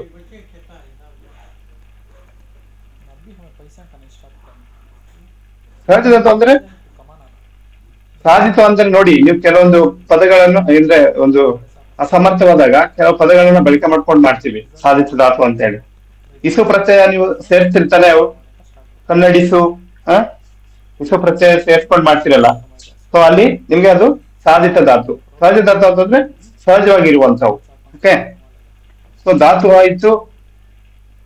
ಆಮೇಲೆ ಈಗ ನೋಡಿ ಸಾಧಿತ ಧಾತು ಯಾವುದು ಹೇಳಿ? ಇಸು ಪ್ರತ್ಯಯ. ಉದಾಹರಣೆಗೆ ಪ್ರೀತಿಸು, ಹೌದಾ? ಸೇರಿಸು,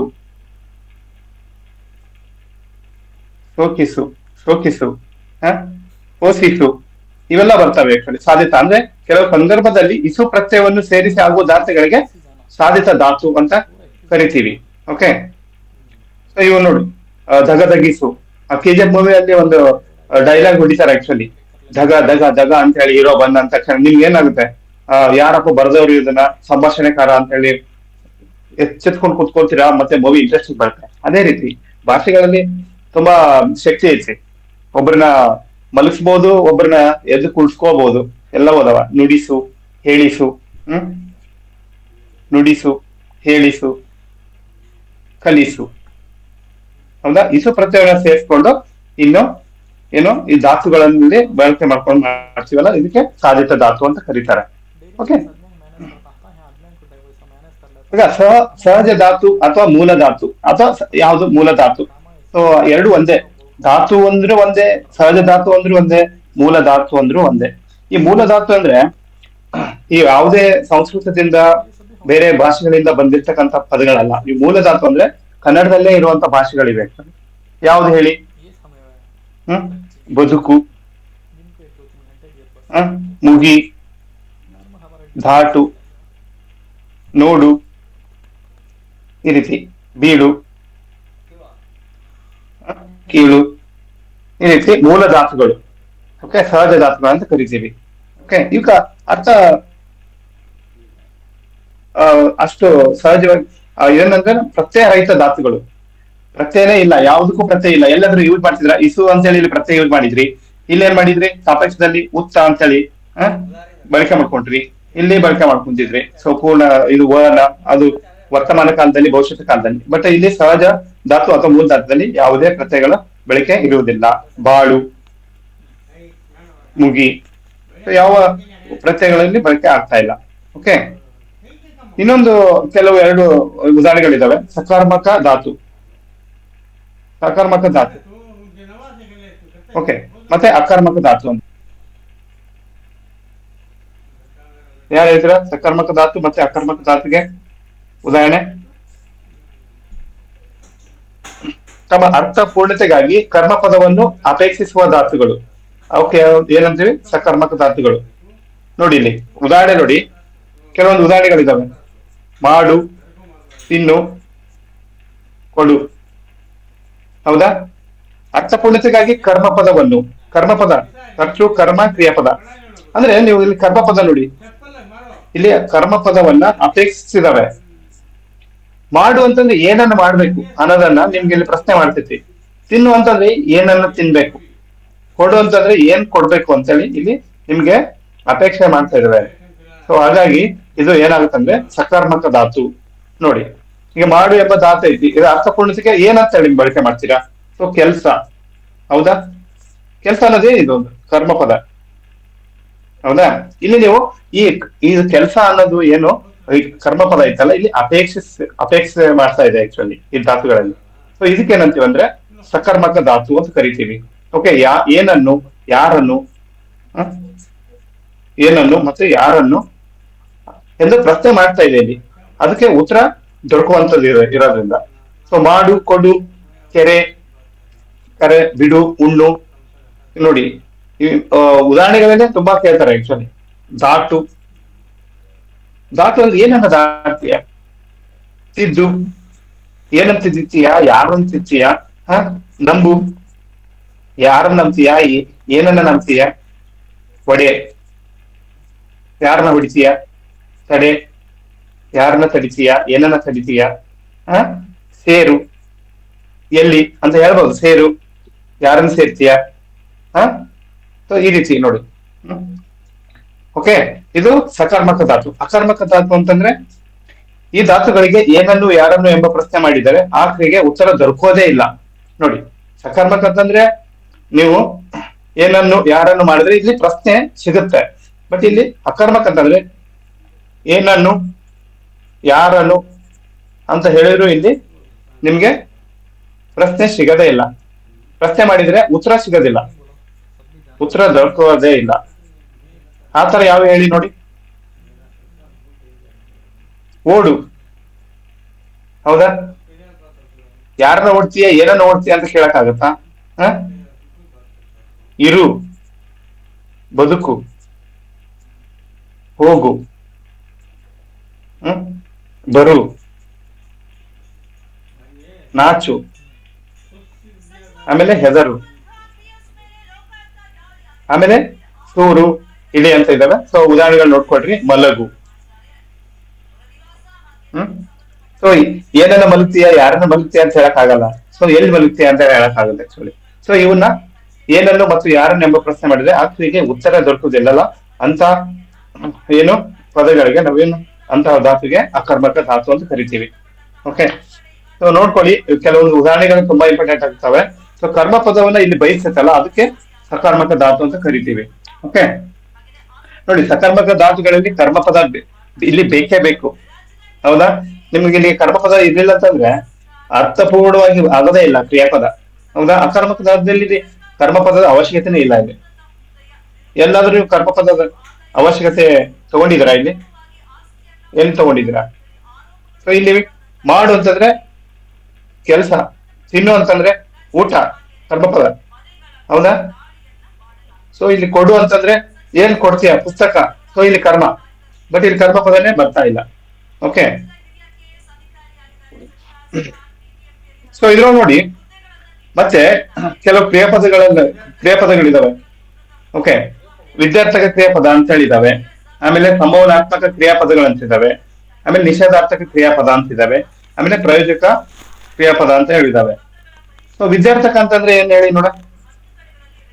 ಎಲ್ಲ ನಾವು ಕ್ರಿಯಾಪದಗಳಲ್ಲಿ ಏನು ಪ್ರಕಾರಗಳನ್ನೇ ನೋಡ್ಕೊಂತಾ ಇದೀವಿ. ಸಕರ್ಮಕ ಇವೆಲ್ಲ ಧಾತುಗಳಲ್ಲಿ ನೋಡ್ಕೊಂಡಿದ್ವಿ ಎಲ್ಲ. ಆಮೇಲೆ ಕ್ರಿಯಾಪದದ ವಿಧಗಳು ಅಥವಾ ಕ್ರಿಯಾರೂಪ ಅಂತ ಕರೀಬಹುದು. ಸೊ ವಿದ್ಯಾರ್ಥಕ ಕ್ರಿಯಾರೂಪ ಹೆಂಗಿರುತ್ತೆ? ವಿದ್ಯಾರ್ಥಕ ಕ್ರಿಯಾರೂಪ ಅಂತಂದ್ರೆ ಯಾರಿಗೋ ಒಬ್ಬರಿಗೆ ಆರ್ಡರ್ ಮಾಡ್ಬೇಕಾಗಿತ್ತು, ಯಾರಿಗೋ ಒಂದು ಅಪ್ಪಣೆ, ಉದ್ದೇಶ, ಓಕೆ, ಆಜ್ಞೆ. ಓಕೆ, ನೀವು ನೋಡಿದ್ರಿ ಬಾಹುಬಲಿ ಮೂವಿ ಒಳಗಡೆ ಯಾರು ಆಜ್ಞೆ ಮಾಡ್ತಿರ್ತಾರಲ್ಲ, ಶಿವಗಾಮಿ, ಏದು ಆಜ್ಞೆ ಮಾಡ್ತಾ ಇದ್ದೀನಿ, ಅದ್ರ ಮಾಡ್ಲೇಬೇಕು ಅಂತ ಹೇಳಿ. ಹೌದಾ? ಅಪ್ಪಣೆ, ಅಪ್ಪಣೆ ಕೊಡಿ ತಾಯಿ ಅಂತ ಕೇಳ್ತಾನೆ ಬಾಹುಬಲಿ ಕಟ್ಟಪ್ಪ ಏನು ಅಪ್ಪಣೆ ಕೇಳ್ತಾನೆ ಶಿವಗಾಮಿಗೆ. ಆಮೇಲೆ ಉದ್ದೇಶ ಇರಬೇಕು. ವಿದ್ಯಾರ್ಥಿ ಕ್ರಿಯೆ ರೂಪದಲ್ಲಿ ಒಂದು ಉದ್ದೇಶ ಇರಬೇಕು. ಆಶೀರ್ವಾದ, ಓಕೆ, ಆಶೀರ್ವಾದ, ಆರೈಕೆ ಇರ್ಬೇಕು. ಆರೈಕೆ, ಪ್ರಾರ್ಥನೆ ಇರ್ಬೇಕಿಲ್ಲಿ, ಇವು ನೋಡಿ. ಆಮೇಲೆ ಕೋರಿಕೆ. ಸೊ ಇವು ಏನಾಗುತ್ತಾವ ಅಂದ್ರೆ ವಿದ್ಯಾರ್ಥಕ ಕ್ರಿಯಾರೂಪ ಅಂತ ಕರೀತಾವೆ. ಓಕೆ, ಅಂದ್ರೆ ಕ್ರಿಯೆ ರೀತಿಯನ್ನು ಹೇಳುವ ರೂಪಕ್ಕೆ ಕ್ರಿಯಾರೂಪ ಅಂತ ಹೇಳ್ತೀವಿ. ಕ್ರಿಯಾ ರೀತಿ ಇಲ್ಲಿ ಒಂದು ಮಾಡೋಣ, ಇಲ್ಲಿ ಧಾತುವನ್ನ ಬಳಕೆ ಮಾಡಿಕೊಂಡು ಸೊ ಮಾಡ್ಬಿಡೋಣ. ಯಾವ ರೀತಿ ಆಗುತ್ತೆ ಹೇಳಿ. ಕೋರಿಕೆ, ಪ್ರಾರ್ಥನೆಗೆ ನೀಡು ತಾಯಿ, ತಾಯಿ ಬಾರ ಭಗವತವರ ಅಂತೇಳಿ ಈ ತರ ಬಳಕೆ ಮಾಡ್ಕೋತಾರೆ ಕವಿಗಳೆಲ್ಲ. ಹೌದಾ? ಕರ್ನಾಟಕ ಏಕೀಕರಣ ಚಳವಳಿಯಲ್ಲಿ ಆಗ್ಬೇಕಾದ್ರೆ ಸೊ ಅವಾಗ ಕನ್ನಡದ ಕಿಚ್ಚು ಕರ್ನಾಟಕ ಗೊತ್ತಾಗ್ಬೇಕು. ಆಕ್ಚುಲಿ ಭಾಷೆದ ಪರಿಜ್ಞಾನ ಇರ್ಬೇಕು. ಸೊ ಅವಾಗ ಜನರನ್ನ ಪದ್ಯಗಳ ಮುಖಾಂತರ ಸಾಲುಗಳನ್ನ ಬರೆದು ಪ್ರೇರಣೆ ನೀಡ್ತಾ ಇದ್ರು. ಸೊ ಅದಕ್ಕಾಗಿ ಸೊ ಇವೆಲ್ಲ ಬೇಕಾಗ್ತವ. ಓಕೆ, ನೋಡಿ, ಕೆಲಸ ಚೆನ್ನಾಗಿ ಸಾಗ್ಲಿ ಅಂತ ಹೇಳಿ ಮಾಡ್ತಾರೆ, ಆರೈಕೆ ಮಾಡೋದು. ಊಟಕ್ಕೆ ಹೋಗೋಣ ಅಂದ್ರೆ ಒಂದು ಉದ್ದೇಶ ಇರ್ತೈತಿ. ಒಂದು ಊಟಕ್ಕೆ ಹೋಗೋಣ ಅಂತಂದ್ರೆ ಒಂದು ಉದ್ದೇಶ ಇರ್ತೈತಿ. ನಿನ್ನೆ ಮನ ಹಾಳಾಗ, ಶಾಪ. ಇಲ್ಲಿ ಕೂಡ ವಿದ್ಯಾರ್ಥಕ ಕ್ರಿಯಾರೂಪ ಆಗುತ್ತೆ ಆಕ್ಚುಲಿ. ಹೌದಾ? ಆಮೇಲೆ ಬನ್ನಿ ಒಳಗೆ ಅಂತಂದ್ರೆ ಏನು? ಅಪ್ಪಣೆ ತಗೊಳ್ತೀರಾ ತಾನೆ, ಇದು. ಓಕೆ, ಉದಾಹರಣೆ ನೋಡ್ಕೊಳ್ಳಿ. ಜಯವಾಗಲಿ, ಬೆಳಗಲಿ, ಬೆಳಗೋಣ, ಈ ತರ ಏನು ಬರ್ತಾವಲ್ಲ ಇವೆಲ್ಲ ಬಂದ್ಬಿಟ್ಟು ವಿದ್ಯಾರ್ಥಕ ಕ್ರಿಯಾರೂಪ. ಕೊಡಲಿ, ಮಾಡಲಿ, ಹೋಗಲಿ, ಮಾಡೋಣ, ತಿಳಿಯಿರಿ, ಬನ್ನಿರಿ, ಮಾಡಲಿ, ಓಕೆ, ತಿಳಿಯಿರಿ, ಇಲ್ಲಿ ಉದ್ದೇಶ ಇರುವೆ. ಓಕೆ, ಜಯವಾಗಲಿ ಏನಿದೆ ಇಲ್ಲಿ? ಜಯವಾಗಲಿ ಆರೈಕೆ, ಓಕೆ, ಆಶೀರ್ವಾದ ಇದೆ.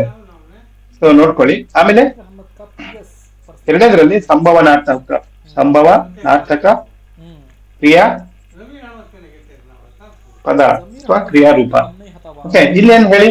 ಸಂಭವನಾಗ್ತಕ್ಕಂಥ ಸಂಭವ ಏನೋ ನನ್ಗೆ ಏನೋ ಒಂದು ಸಂಭವ ಆದಂಗ ಆಗ್ತಾ ಇದೆ ಅಂತ ಹೇಳಿ ನಿಮ್ಗೆ ಸಂಶಯ ಬರುತ್ತೆ ತಾನೆ. ಸೊ ಆ ಸಂಶಯನೇ ಇದು ಸಂಭವನಾರ್ಥಕ. ಇನ್ನೊಂದು ಹೆಸರು ಇದಕ್ಕೆ ಸಂಶಯ ಕ್ರಿಯಾ ಪದ ಅಂತ ಹೇಳಿ ಕರಿತೀವಿ. ಸೊ ಯಾವ್ದು ಹೇಳಿ ನೋಡೋಣ ಸಂಶಯ. ಹ್ಮ್ ಆ ಗೆಲ್ಲು ಎಂಬ ಒಂದು ಧಾತು ಐತಿ, ಹೌದಾ? ಉದಾಹರಣೆಗೆ ತಗೊಳ್ಳೋಣ. ಗೆಲ್ಲು ಎಂಬ ಒಂದು ಧಾತು ಐತಿ. ಇದನ್ನ ನಾವು ಸಂಭವನಾರ್ಥಕ ಕ್ರಿಯಾಪದವಾಗಿ ಮಾಡ್ಬೇಕು. ಹೆಂಗ್ ಮಾಡ್ತೀರಾ? ಗೆದ್ದಾನು, ಅವನು ಹೋದರೆ ಹೋದಾನು, ಅವನು ಬಂದರೆ ಬಂದಾನು, ಅವನು ಗೆದ್ದರೆ ಗೆದ್ದಾನು ಅಂತ ಹೇಳಿ ಕೆಲವೊಂದು ಕವಿಗಳು ಬಳಕೆ ಮಾಡ್ತಾರ, ಕಾದಂಬರಿಕಾರರು. ಅವನು ಬಂದ್ರೆ ಬಂದಾನು, ಅವನು ಗೆದ್ದರೆ ಗೆದ್ದಾನು ಅಂತ ಹೇಳಿ. ಇಲ್ಲಿ ಸಂಶಯ ಇದೆ. ಹ? ಹಂಗೆ ನೀವು ಓದ್ತಾ ಇದ್ದೀರಿ, ಆಕ್ಚುಲಿ ಅವನು ಬರೆದ್ರೆ ಬರ್ದಾನು ಪರೀಕ್ಷೆ ಅಂದ್ರೆ ಸಂಶಯ. ಅಂದ್ರೆ ಕ್ಲಿಯರ್ ಆಗುತ್ತಾ ಇಲ್ಲ ಗೊತ್ತಿಲ್ಲ ಎಕ್ಸಾಮ್, ಬಟ್ ನಿಮ್ ಮನೆಯವ್ರು ನಿಮ್ ಬಗ್ಗೆ ಮಾತಾಡ್ಬೇಕು ಅದಕ್ಕೆ ಏನಾಗಿ ಯೂಸ್ ಮಾಡ್ತಾರೆ. ಪರೀಕ್ಷೆ ಬರೆದ್ರೆ ಬರ್ದಾನು, ಡೌಟ್ ಇರ್ತೈತಿ ಒಬ್ಬೊಬ್ರು ಬರೋದೇ ಇಲ್ಲ ಅಂತ ಹೇಳಿ. ಸೊ ಆ ರೀತಿ ಒಂದು ಸಂಶಯ ಇದೆ. ಓಕೆ ಓಕೆ ಈ ರೀತಿ ನೀನು ಗೆದ್ದೆಯೇ ಅಂತೇಳಿ. ಸೊ ಇಲ್ಲಿ ಸಂಶಯ, ನೀನು ಗೆದ್ದೆಯೇ ಹೇಳ್ಬೇಕಾದ್ರೆ ಗೆದ್ದೆಯೇ ಅಂತೇಳಿ, ಗೆದ್ದೀರಿ, ಇವೆಲ್ಲ ಬರುತ್ತೆ. ತಾಳಿದವನು ಬಾಳಿಯಾನು ಅಂತ ಹೇಳಿ ಕೇಳಿದ್ರ? ತಾಳಿದವನು ಬಾಳಿಯಾನು, ತಾಳಿದವನು ಬಾಳಿಯಾನು. ಸೊ ಈ ರೀತಿ ಸಂಭವ ಬಾಳಿಯಾನು, ನಾನು ಹೋದರೆ ಹೋದೇನು, ನಮ್ಮ ಮನೆಗೆ ನೀವೇಕೆ ಬಂದಿರಿ. ಹ? ಈ ರೀತಿ ಎಚ್ಚರ ಕೈಯಿಂದ ಬಿದ್ದಿತ್ತು, ಬಿದ್ದಿತ್ತು ಅಂದ್ರೆ ಸಂಶಯ ಆಕ್ಚುಲಿ ಬಿದ್ದಿತ್ತು ಅಂತ ಹೇಳಿ ಇನ್ನು ನಾವು ಹೇಳ್ತೀವಲ್ಲ ಆ ರೀತಿ. ಸೊ ನಿಷೇಧಾರ್ಥಕ ಕ್ರಿಯಾಪದ ಅಂತಂದ್ರೆ ಹೇಳಿ, ನಿಷೇಧ ಅಂತೇಳಿ ಇಲ್ಲೇ ಹೇಳ್ತಾ ಇದೆ. ಕೆಲವೊಂದು ಆ ವಾಕ್ಯ ಇದು ಏನು ಹೆಡ್ಡಿಂಗ್ ಅಲ್ಲೇ ಇದೆ, ಹೆಡ್ಡಿಂಗ್ ಅಲ್ಲೇನೆ ಅರ್ಥ ಇದೆ. ನಿಷೇಧಾರ್ಥಕ, ನಿಷೇಧಾರ್ಥಕ ಯಾವ್ದು ಹೇಳಿ ನೋಡ? ಕ್ರಿಯೆ ನಡಿಲಿಲ್ಲ ಎಂಬರ್ಥ ತೋರುವಾಗ ಧಾತುಗಳು, ಕ್ರಿಯೆನೇ ನಡೆದಿಲ್ಲ. ಯಾವ ರೀತಿ? ತಿನ್ನನು, ಆಗಲಿಲ್ಲ. ಹಾ ಆ ರೀತಿ. ಸೊ ಬಾರನು, ಇದ್ರೊಳಗಡೆ ಒಂದು ಸಂಶಯ ಇದೆ ಆಕ್ಚುಲಿ. ಅಂದ್ರೆ ಆ ಭಾರನು, ಇದು ಭಾರ ಅಂತಂದ್ರೆ ನಿಷೇಧನೇ ಇದೆ, ನಾನು ಬರದೇ ಇಲ್ಲ ಅನ್ನಂಗ ಅರ್ಥ. ತಿನ್ನದಂದ್ರೆ ಅವನು ಅನ್ನವನ್ನು ತಿನ್ನನು ಅಂದ್ರೆ ತಿನ್ನದೇ ಇಲ್ಲ ಅದು. ಓಕೆ, ಕ್ರಿಯೆ ನಡೆಯೋದು ಅಥವಾ ನಡೆದಿಲ್ಲ ಎಂಬ ಅರ್ಥನೇ ಸೂಚಿಸ್ತದೆ. ಓಕೆ ಅಂದ್ರೆ ನೋಡಿ, ಕೆಲವೊಂದು ಸ್ತ್ರೀಲಿಂಗ ಮತ್ತು ಪುಲ್ಲಿಂಗ ಮತ್ತು ನಪುಂಸಕ ಲಿಂಗದಲ್ಲಿ ಅಚ್ಚೇವು, ಕನ್ನಡದ ದೀಪ, ಇವೆಲ್ಲ ನಮ್ಮ ಕೆ ಎಸ್ ನಿಸಾರ್ ಅಹಮದ್ ಅವರು ಬರ್ದಿದ್ದಾರೆ ಆಕ್ಚುಲಿ. ಕರುನಾಡ ದೀಪ ಅಂತೇಳಿ. ಸೊ ಈ ಸಾಂಗ್ ಆಡ್ಬೇಕಾದ್ರೆ ಇದು ನೋಡಿ ನಿಷೇಧಾರ್ಥಕ. ಅಚ್ಚೇವು ಅಂದ್ರೆ ಅಚ್ಚೇನು, ಅಚ್ಚೇವು ಇವೆಲ್ಲ ನಪುಂಸಕ ಲಿಂಗ ಒಳಗಡೆ ಬರ್ತವೆ ಆಕ್ಚುಲಿ, ಹೌದಾ? ಹಚ್ಚಿದೇವೋ ಬಿಟ್ಟಿದೋ ಗೊತ್ತಿಲ್ಲ, ಅಚ್ಚೇವು. ಓಕೆ, ಸೊ ಆ ರೀತಿ. ಹೋಗೇವು, ಹೋಗವು ಈ ತರ ಬಳಕೆ ಮಾಡ್ಕೊತಾರೆ. ಪ್ರಯೋಜಕ ಧಾತು, ಪ್ರಯೋಜಕ ಧಾತು ಅಂತೇಳಿ ನೋಡಿ. ಪ್ರಯೋಜಕ ಧಾತು ಅಂದ್ರೆ ಏನ್ ಹೇಳ್ತೇವೆ? ಒಬ್ಬ ಕ್ರಿಯೆಯನ್ನು ತಾನೇ ಮಾಡದೆ ಮತ್ತೊಬ್ಬರಿಂದ ಮಾಡಿಸ್ತದೆ. ಇದು ತುಂಬಾ ಜನ ಸಿಗ್ತಾರೆ ನಮ್ಗಿಂತವ್ರು, ನಾವು ಎಲ್ಲಾರು ನೋಡ್ತೀವಿ ಪ್ರಯೋಜಕ ಧಾತು ಅಂತೇಳಿ. ನೀನ್ ಹೇಳಿದ್ರೆ ನಿನ್ ಬಾಲಕ್ ಹೇಳ್ತಂತ ಹೇಳ್ತಾರಲ್ಲ, ನಿನ್ಗೆ ಹೇಳಿದ್ರೆ ಇನ್ನೊಬ್ಬ ಹೋಗಿ ಮತ್ತೊಬ್ಗೆ ಹೇಳ್ತಾನೆ, ಅವನು ಮಾಡೋದಿಲ್ಲ. ಪ್ರಯೋಜಕ ಧಾತು ಇದು. ಮತ್ತೊಬ್ಬರಿಂದ ಮಾಡಿಸುತ್ತಾನೆ ಅಂದ್ರೆ ಪ್ರಯೋಜಕ ಅಂತಂದ್ರೆ ಪ್ರಯೋಜನ ಬರೋದು. ಅಪ್ರಯೋಜಕ ಅಂತಂದ್ರೆ ಅಲ್ಲ ಅಂದಾಗ ಅರ್ಥ. ಪ್ರಯೋಜಕ ಧಾತು ಅಂದ್ರೆ ಏನು? ಒಬ್ಬನ ಕ್ರಿಯೆಯನ್ನು ತಾನೇ ಮಾಡದೆ ಮತ್ತೊಬ್ಬರಿಂದ ಮಾಡಿಸೋದು. ಓಕೆ, ಅವನು ಮನೆಯನ್ನು ಕಟ್ಟಿಸುತ್ತಾನೆ, ಅವನು ಮನೆ ಕಟ್ತಾ ಇಲ್ಲ, ಗೌಂಡರ್ ಬಂದು ಕಟ್ತಾ ಇದ್ದಾರೆ, ಹೌದಾ? ಹೌದು. ಅವನು ಮನೆಯನ್ನು ಕಟ್ಟಿಸುತ್ತಾನೆ. ಸೊ ಇದು ಪ್ರಯೋಜಕ ಧಾತುಗಳು. ಓಕೆ, ಮನೆ ನಾರ್ತ್ ಏನು ನಮ್ಮ बैठो बैठो बैठो।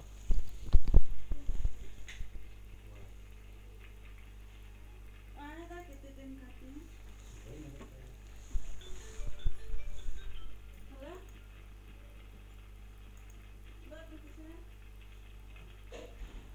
ओ आगे ना।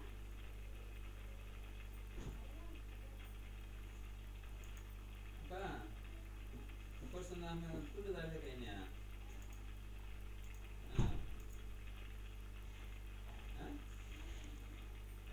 तो जाएगा कहीं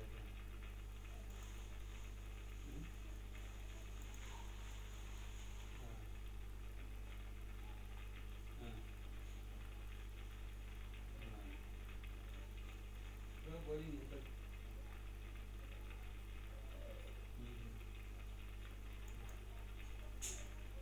ಗಂಟೆ ಬಿಟ್ಟು ಹೋಗೋಣ.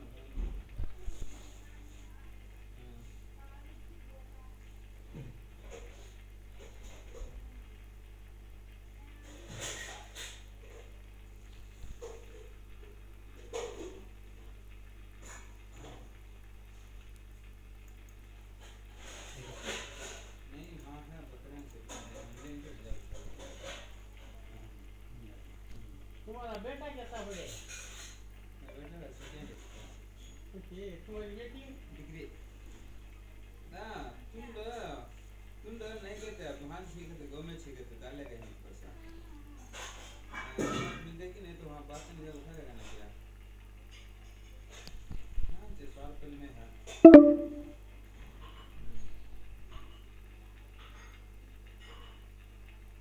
मैं है कि बोल है गवर्नमेंट सीखे थे जो ले लेगा बहुत एक छोटा एक लगा कोई सी बात बोले तो मैं ले लेगा नहीं जाता आपको आज अभी 20 लाख रख लेना होगा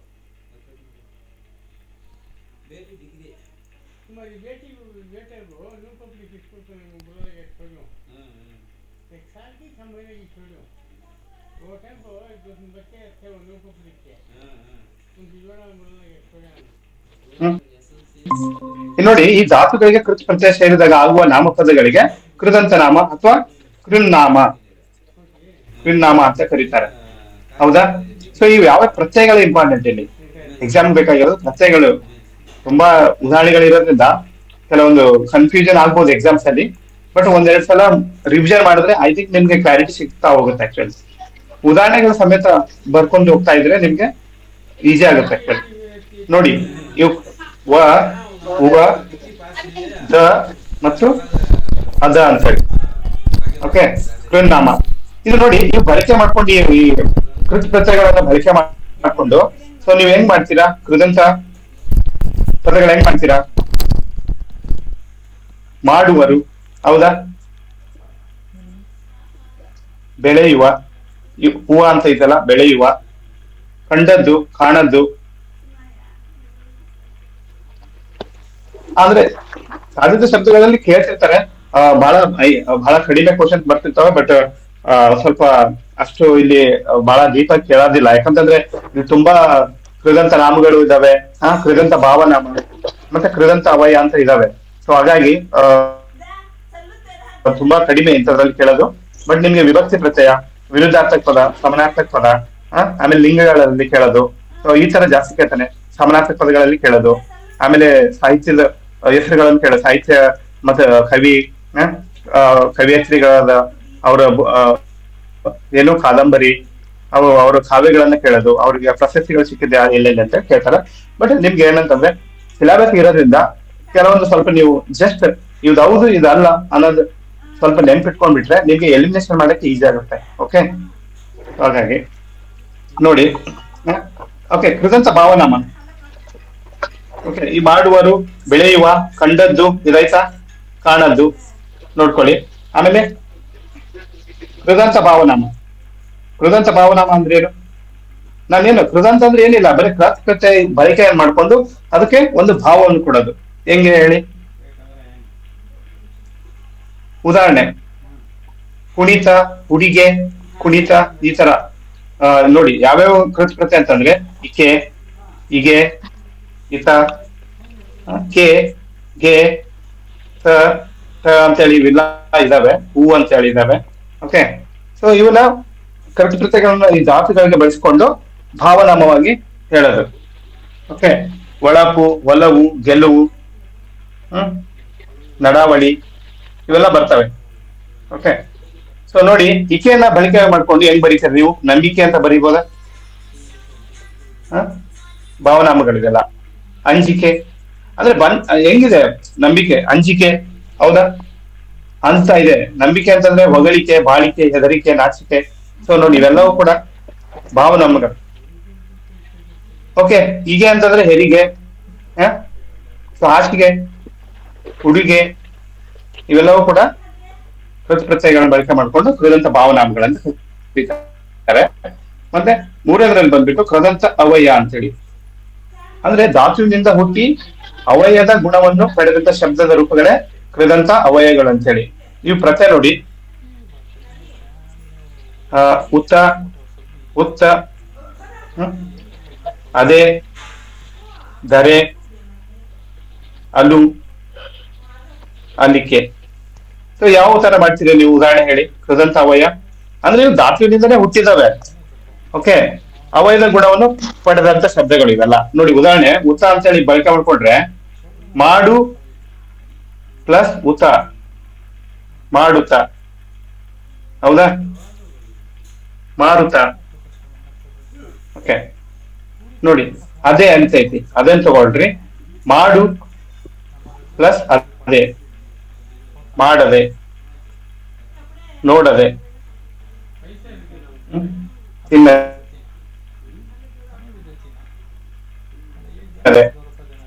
ಓಕೆ, ಈ ತರ. ಸೊ ಅಲ್ಲೂ ಇದು ಬರೆದ್ರೆ ಬರಲು, ತಿನ್ನಲು, ಉಣ್ಣಲು. ಅದಕ್ಕೆ ಅಂತ ತಿನ್ನಲಿಕ್ಕೆ, ತಿಳಿಯಲಿಕ್ಕೆ. ಸೊ ಈ ರೀತಿ ಇವೆಲ್ಲ ಬಂದ್ಬಿಟ್ಟು ಕೃದಂತ ಕೃದಂತ ಪ್ರತ್ಯಯಗಳು ಅಥವಾ ಕೃತ್ ಪ್ರತ್ಯಯಗಳು ಅಂತ ಕರೀತಾರೆ, ಅಥವಾ ಸಾಧಿತ ಶಬ್ದಗಳು ಅಂತ ಕರೀತಾರೆ. ಸೊ ಜಸ್ಟ್ ಇಷ್ಟು ನೆನ್ಪಿಟ್ಕೊಳ್ರಿ. ಓಕೆ, ಸೊ ಧಾತು ಪ್ಲಸ್ ಕೃತ್ ಪ್ರತ್ಯಯ ಸೇರಿ ಆಗೋದಕ್ಕೆ ಕೃದಂತಗಳು. ಅವು ಯಾವ್ಯಾವ ಅಂತ ಹೇಳಿ ಇಲ್ಲಿ ಬರ್ತಿದ್ದೀನಿ. ಸೊ ಇದನ್ನೇ ನಾನು ಕಳಿಸಿರ್ತೀನಿ. ಸೊ ನಿಮ್ ಕ್ವಿಕ್ ರಿವಿಷನ್ಗೆ ಇಟ್ಕೊಳ್ರಿ, ಇದನ್ನೇ ನಾನು ಕಳಿಸಿರ್ತೀನಿ. ಸೊ ಇವಕ್ಕೆ ನೀವು ಖಾಲಿ ಇದ್ರೆ ಓಕೆ ಶಬ್ದಗಳನ್ನ ಬೇಕಾದ್ರೆ ಮಾಡ್ಕೊಂಡು ಇಟ್ಕೊಂಡ್ರಿ. ಓಕೆ, ಸೊ ನೆಕ್ಸ್ಟ್ ಹೋಗೋಣ. ತದ್ದಿತಾಂತ. ಇವು ಕೂಡ ಸಾಧಿತ ಶಬ್ದಗಳೇ. ಅಂದ್ರೆ ನಾಮ ಪ್ರಕೃತಿಯ ಮುಂದೆ ವಿವಿಧ ಬಗೆಯ ತದ್ದಿತ ಪ್ರತ್ಯಯಗಳು ಬರುವುದಕ್ಕೆ ತದ್ದಿತ ಅಂತ ಕರೀತಾರೆ. ಅಂದ್ರೆ ಇದೆಲ್ಲಿ ನೀವು ಕೃತ್ ಪ್ರತ್ಯಯ ಇಲ್ಲಿ ಬಳಕೆ ಮಾಡ್ಕೊಂಡಿಲ್ಲ, ಅದೇ ರೀತಿಯಲ್ಲಿ ತದ್ದಿತ ಪ್ರತ್ಯಯಗಳು.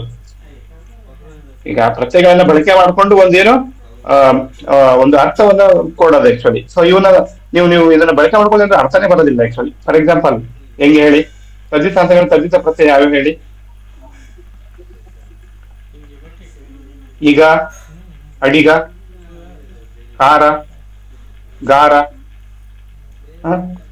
ಗುಣವಂತ, ಹಣವಂತ, ವಂತ ಅಂತ ಬರ್ತಾವಲ್ಲ, ವಂತ, ಅವನ ಹಾವಳಿ, ಬಳಿ ಅಂತೇಳಿ, ಗುಳಿ ಅಂತೇಳಿ, ಅರ, ಆನೆಯ ಹೇಳಿ. ಈ ಪ್ರತ್ಯಯಗಳು ಏನಂತಂದ್ರೆ ತದ್ದಿತ ಪ್ರತ್ಯಯಗಳು ಇವನು. ಓಕೆ, ಸೊ ಹೆಂಗ್ ಮಾಡ್ತೀರಾ? ಒಂದು ಪದ್ಧತಿ ಗೊತ್ತಾ ನಿಮ್ಗೆ? ಹೂವನ್ನು ಮಾರುತ್ತ ಹಾಡಗಿತ್ತಿ ಹಾಡುತ್ತ ಬರುತ್ತಿ ಹೇಳು ಅಂತೇಳಿ ನಾವು 5ನೇ 4ನೇ ಓದ್ಬೇಕಾದ್ರೆ ಗಿತ್ತಿ, ಕಾರ, ವಾಡಗಿತ್ತಿ, ಅಡಿಗ, ಆ ರೀತಿ. ಕನ್ನಡಿಗ, ಹಣವಂತ, ಸಿರಿವಂತ, ಮಡಿವಾಳ, ಹವಾಡಿಗ, ಹೂವಾಡಿಗ, ಬಳೆಗಾರ, ಗಾರ. ಬಳೆಗಾರದ ಒಂದು ಪದ್ಧತಿ ಗೊತ್ತಾ? ಯಾವ್ದೊಂದು ಐತಲ್ಲ ಬಳೆಗಾರ ಒಂದು ಯಾವ್ದೋ ಚೆನ್ನಾಗಿದೆ. ಭಾಗ್ಯದ ಬಳೆಗಾರ ಹೋಗಿವಾನಂತವರಿಗೆ ನಿನ್ನ ತವರೂರ ನಾನೇನು ಬಲ್ಲೆನು ಅಂತೇಳಿ.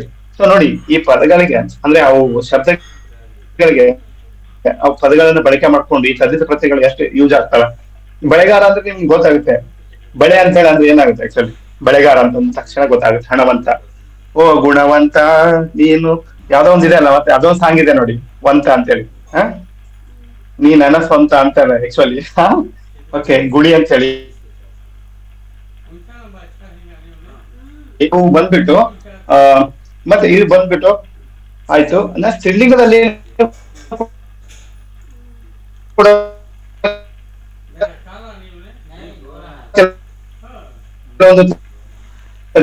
ಎಷ್ಟು ವಾಡಗಿತ್ತಿ ಅಂತ ಹೇಳಿದೆ, ಒಕ್ಕಲ್ಗಿತ್ತಿ ಅಂತ ಕರೀತಾರೆ. ಒಕ್ಕಲ್ಗಿತ್ತಿ. ಇಲ್ಲಿ ನೋಡಿ, ಇವಷ್ಟೇ ಅಲ್ಲ, ಗಿಚ್ಚಿ ಅಂತ ಬಂದ್ರು ಕೂಡ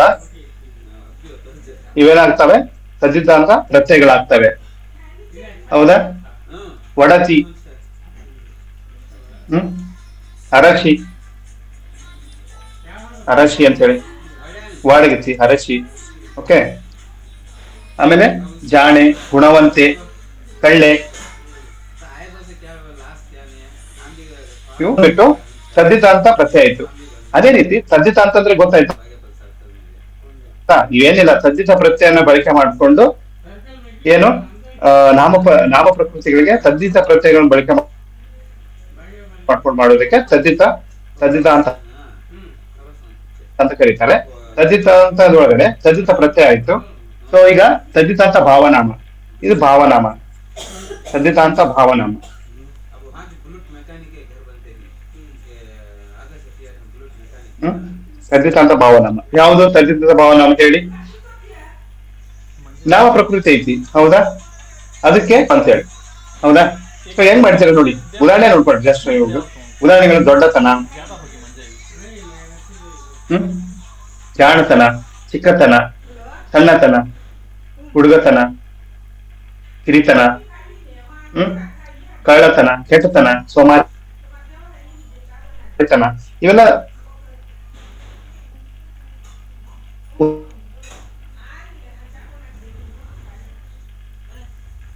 ಉದಾಹರಣೆಗಳು ಇರ್ತವೆ. ಇಕೆ ಅಂತಂದ್ರೆ ಚೆಲುವಿಕೆ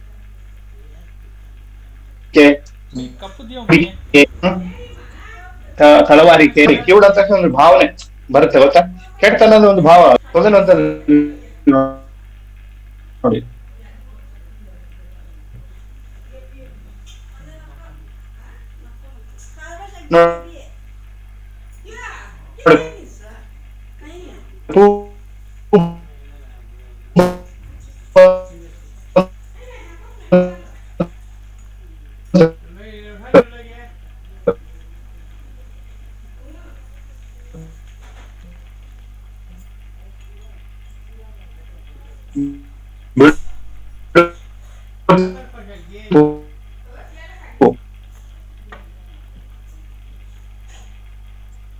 फोन में बात कर रहे हैं भी जरा खुद चला के ठंडी हो जाती है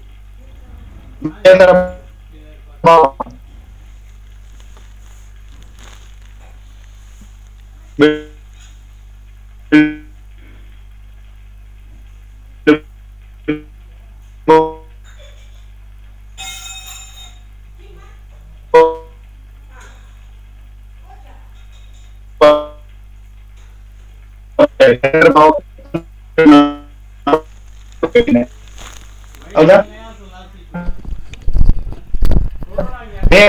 ಬಳಕೆ ಮಾಡ್ತಾರೆ ಭಾವನೆ ಜಾಣ್ಮೆ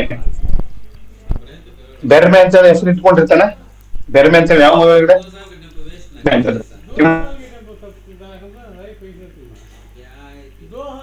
ಸೊ ಉಪಮೇಯ ಉಪಮಾನ ಅವೆಲ್ಲ ಬಳಕೆ ಮಾಡ್ಕೊಂಡು ಯಾವ ರೀತಿ ಮಾಡ್ತಾರೆ ಅಂತ ಹೇಳಿ ಇಲ್ಲಿನೂ ಕೂಡ ಸದ್ಯತಾಂತ ಅವಯಗಳಲ್ಲಿ ಅಂತೆ ಅಂತ ಬರುತ್ತೆ ಆಕ್ಚುಲಿ. ಓಕೆ ವಲ್ ಅಂತ ಹೇಳಿ ಬರುತ್ತೆ ಹಳೆಗನ್ನಡದಲ್ಲಿ ರಾಮನ ವಲ್ ಅಂತ ಹೇಳಿ ಚಂದ್ರನ ವಲ್ ಅಂತ ಹೇಳಿ ಈ ರೀತಿ. ಒಲ್ಲು ಅಂತಂದ್ರೆ ರಾಮನ ಒಲು ಈ ತರ. ತನಕ ಅಂದ್ರೆ ಮನೆ ತನಕ, ಇಲ್ಲಿಯ ತನಕ, ಊರ್ ತನಕ, ಅಲ್ಲಿಯ ತನಕ. ಹೊರಗೆ ಅಂತಂದ್ರೆ ಊರ್ವರೆಗೆ ನನ್ನನ್ನು ಬಿಟ್ಟು ಬಂದ್ಬಿಡು, ಚಂದ್ರನವರೆಗೆ ನನ್ನನ್ನು ಕಟ್ಕೊಂಡು ಹೋಗು ಅಂದ್ರೆ ನೋಡಿ ಒಂದು ಹೆಂಗೆ ಬರೀತಾರೆ ಕಾವ್ಯಗಳನ್ನ ಈ ವರ್ಡ್ಸ್ ಗಳನ್ನು. ಸೊ ಇವೆಲ್ಲ ನೋಡಿ ಈ ತರ ಬಳಕೆ ಮಾಡ್ತಿರ್ತಾರ ವರ್ಡ್ಸ್ ಗಳನ್ನ ಯೂಸ್ ಮಾಡ್ತಾರೆ. ಅವನಿಗೋಸ್ಕರ, ರಾಮನಿಗೋಸ್ಕರ, ಸಲುವಾಗಿ, ನನ್ ಸಲುವಾಗಿ, ನಿನ್ ಸಲುವಾಗಿ, ಸಲುವಾಗಿ, ಆಗಿ ಆಗಿ ಐತಲ್ಲ ಇದು ಸಲುವಾಗಿ. ಓಕೆ ಇಂತ ಏನು ಅವನಿಗಿಂತ, ಅವನಿಗಿಂತ ನನಗಿಂತ ಕಿರಿಯರಿಲ್ಲ, ತನಗಿಂತ ಹಿರಿಯರಿಲ್ಲನಾ ಯಾರು ಹೇಳ್ತಾರೆ ಇದು? ನನಗಿಂತ ಹಿರಿಯರಿಲ್ಲ. ಓಕೆ ಸೊ ಈ ರೀತಿ ನೋಡಿ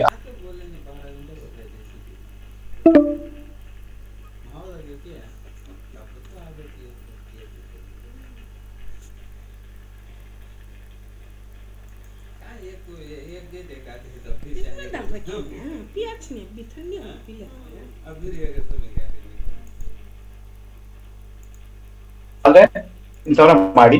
but exam point of view ಬಹಳ ಕಡಿಮೆ ಕೇಳೋದು. ಓಕೆ ಇಂಪಾರ್ಟೆಂಟ್ ಬಂದ್ಬಿಟ್ಟು ಈ ಸಂಧಿಗಳಲ್ಲಿ 2 ರಿಂದ 3 ಕ್ವಶನ್ಸ್ ಕೇಳ್ತಾನ ಎಕ್ಸಾಮ್ಸ್ ಅಲ್ಲಿ. ಸಂಧಿಗಳು, ಸಂಧಿಗಳಂದ್ರೆ ಏನ್ರಿ? ಸಂಧಿಗಳಂತಂದ್ರೆ ನಿಮ್ ಮನೆ ಪಕ್ಕದ ಮನೆ ಸಂಧಿ ಅಲ್ಲ. ಆ ಸಂಧಿ ಹೌದು ಆಕ್ಚುಲಿ ಸಂಧಿ ಏನಾಗುತ್ತೆ, ಒಂದು ಮೇನ್ ರೋಡಿಗೆ ಕನೆಕ್ಟ್ ಮಾಡುತ್ತೆ ಆಕ್ಚುಲಿ ಕರ್ಕೊಂಡೋಗಿ.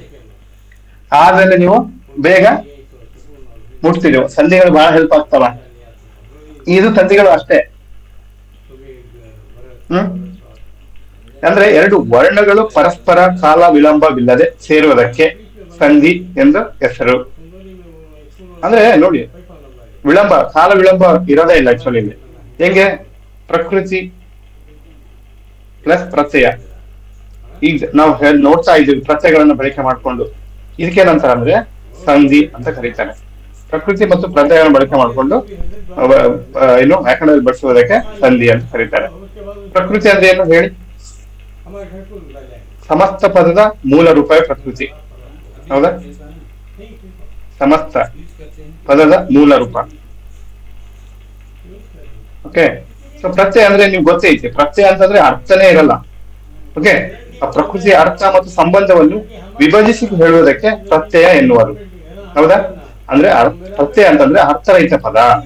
ಸೊ ಪ್ರಕೃತಿಯ ಅರ್ಥ ಮತ್ತು ಸಂಬಂಧವನ್ನು ವಿಭಜಿಸಿ, ಸಂಬಂಧ ಹೇಳ್ಬೇಕಂದ್ರೆ ವಿಭಜಿಸಿ ಹೇಳುವುದಕ್ಕೆ ಪ್ರತ್ಯಯ ಅಂತ ಕರೀತಾರೆ. ಹೌದಾ? ನೋಡಿ, ಸಂಧಿಗಳಲ್ಲಿ ಎಷ್ಟು ವಿಧಗಳಿದಾವೆ ಯಾರು ಹೇಳ್ತೀರಾ? ಸಂಧಿಗಳಲ್ಲಿ ಎಷ್ಟು ವಿಧ ಹೇಳ್ಬೇಕು ನೀವು? 2 ವಿಧ. ಸೊ 2 ವಿಧದಲ್ಲಿ ಓಕೆ, ಒಳ್ಳೇದು. ಸೊ 2 ವಿಧ ಆಯ್ತು. ಮೇಡಮ್ ಹೇಳಿ. ಕನ್ನಡ ಸಂಧಿ, ಸಂಸ್ಕೃತ ಸಂಧಿ. ಓಕೆ, ಕನ್ನಡ ಸಂಧಿ, ಸಂಸ್ಕೃತ ಸಂಧಿ. ಓಕೆ. ಸೊ ಯಾಕೆ ಮಾಡಿದ್ರು ಕನ್ನಡ ಸಂಧಿ ಮತ್ತು ಸಂಸ್ಕೃತ ಸಂಧಿ ಅಂತ ಹೇಳಿ?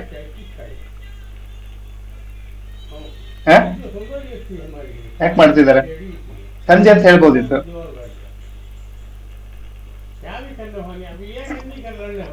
ಏನ ಹೇಳ್ತಿದ್ದೆ ನಾನು, ಕನ್ನಡ ಪದಗಳು ಬಳಕೆ ಜಾಸ್ತಿ ಇದಾವೆ ಸಂಸ್ಕೃತ ಸಂಧಿ ಒಳಗಡೆ. ಸಂಸ್ಕೃತ ಪದಗಳು, ಯಾಕಂದ್ರೆ ಕನ್ನಡ ಅನ್ನೋದು ಒಂದು ದ್ರಾವಿಡ ಭಾಷೆ. ಇದು ಸಂಸ್ಕೃತದ ಭಾಷೆ ಅಲ್ಲ. ಆಕ್ಚುಲಿ ದ್ರಾವಿಡ ಇರೋದು ಸಪರೇಟ್ ಆಗಿ ಇದಾರೆ ಭಾಷೆಗೆ. ಓಕೆ. ಕನ್ನಡದ ಪದಗಳು ತುಂಬಾ ಇದಾವೆ ನಮ್ಮ ಹತ್ರ. ಬಟ್ ನಾವು ಇವಾಗ ಬಳಕೆ ಮಾಡ್ತಿರೋ ಸಂಸ್ಕೃತ ಪದಗಳನ್ನ ಬಳಕೆ ಮಾಡ್ಕೊಂಡು ಬಹಳ ಮಾತಾಡ್ತಿದೀವಿ. ಅದಕ್ಕಾಗಿ ಏನು, ನಮ್ದು ಸಂಸ್ಕೃತ ಜನ್ಯ ಅಲ್ಲ. ಕನ್ನಡ ಭಾಷೆ ಏನಂದ್ರೆ ಸಂಸ್ಕೃತ ಜನ್ಯ ಅಲ್ಲ. ಓಕೆ. ಸೊ ಹಾಗಾಗಿ ನಾವಿಲ್ಲಿ ಬಳಕೆ ಮಾಡ್ತಾ ಇರೋದು ಕನ್ನಡ ಮತ್ತು ಸಂಸ್ಕೃತ ಬಳಕೆ ಮಾಡ್ತಿದೀವಿ ಈಗ ಸದ್ಯದಲ್ಲಿ. ಅದಕ್ಕಾಗಿ ನಾವ್ ಏನ್ ಮಾಡಿದ್ವಿ, ನಮ್ಗೆ ಅರ್ಥ ಮಾಡ್ಕೊಳಕ್ಕೆ, ಆಮೇಲೆ ಈಸಿಯಾಗಿ ವ್ಯಾಕರಣ ಅಧ್ಯಯನ ಮಾಡೋದಕ್ಕೆ ವೈಜ್ಞಾನಿಕವಾಗಿ. ಸೊ ಅದಕ್ಕಾಗಿ ನಾವು ಇವನ್ನ ಸೆಪರೇಟ್ ಆಗಿ ಮಾಡಿದ್ವಿ. ಕನ್ನಡ ಸಂಧಿ ಅಂತ ಮಾಡಿದ್ವಿ, ಮತ್ತೆ ಸಂಸ್ಕೃತ ಸಂಧಿ ಅಂತ ಮಾಡಿದ್ವಿ. ಈ ಕನ್ನಡ ಸಂಧಿಗಳಲ್ಲಿ ಎಷ್ಟು ವಿಧ ಯಾರು ಹೇಳ್ತೀರಾ? ಯಾವ ಬರ್ತವೆ ಹೇಳಿ?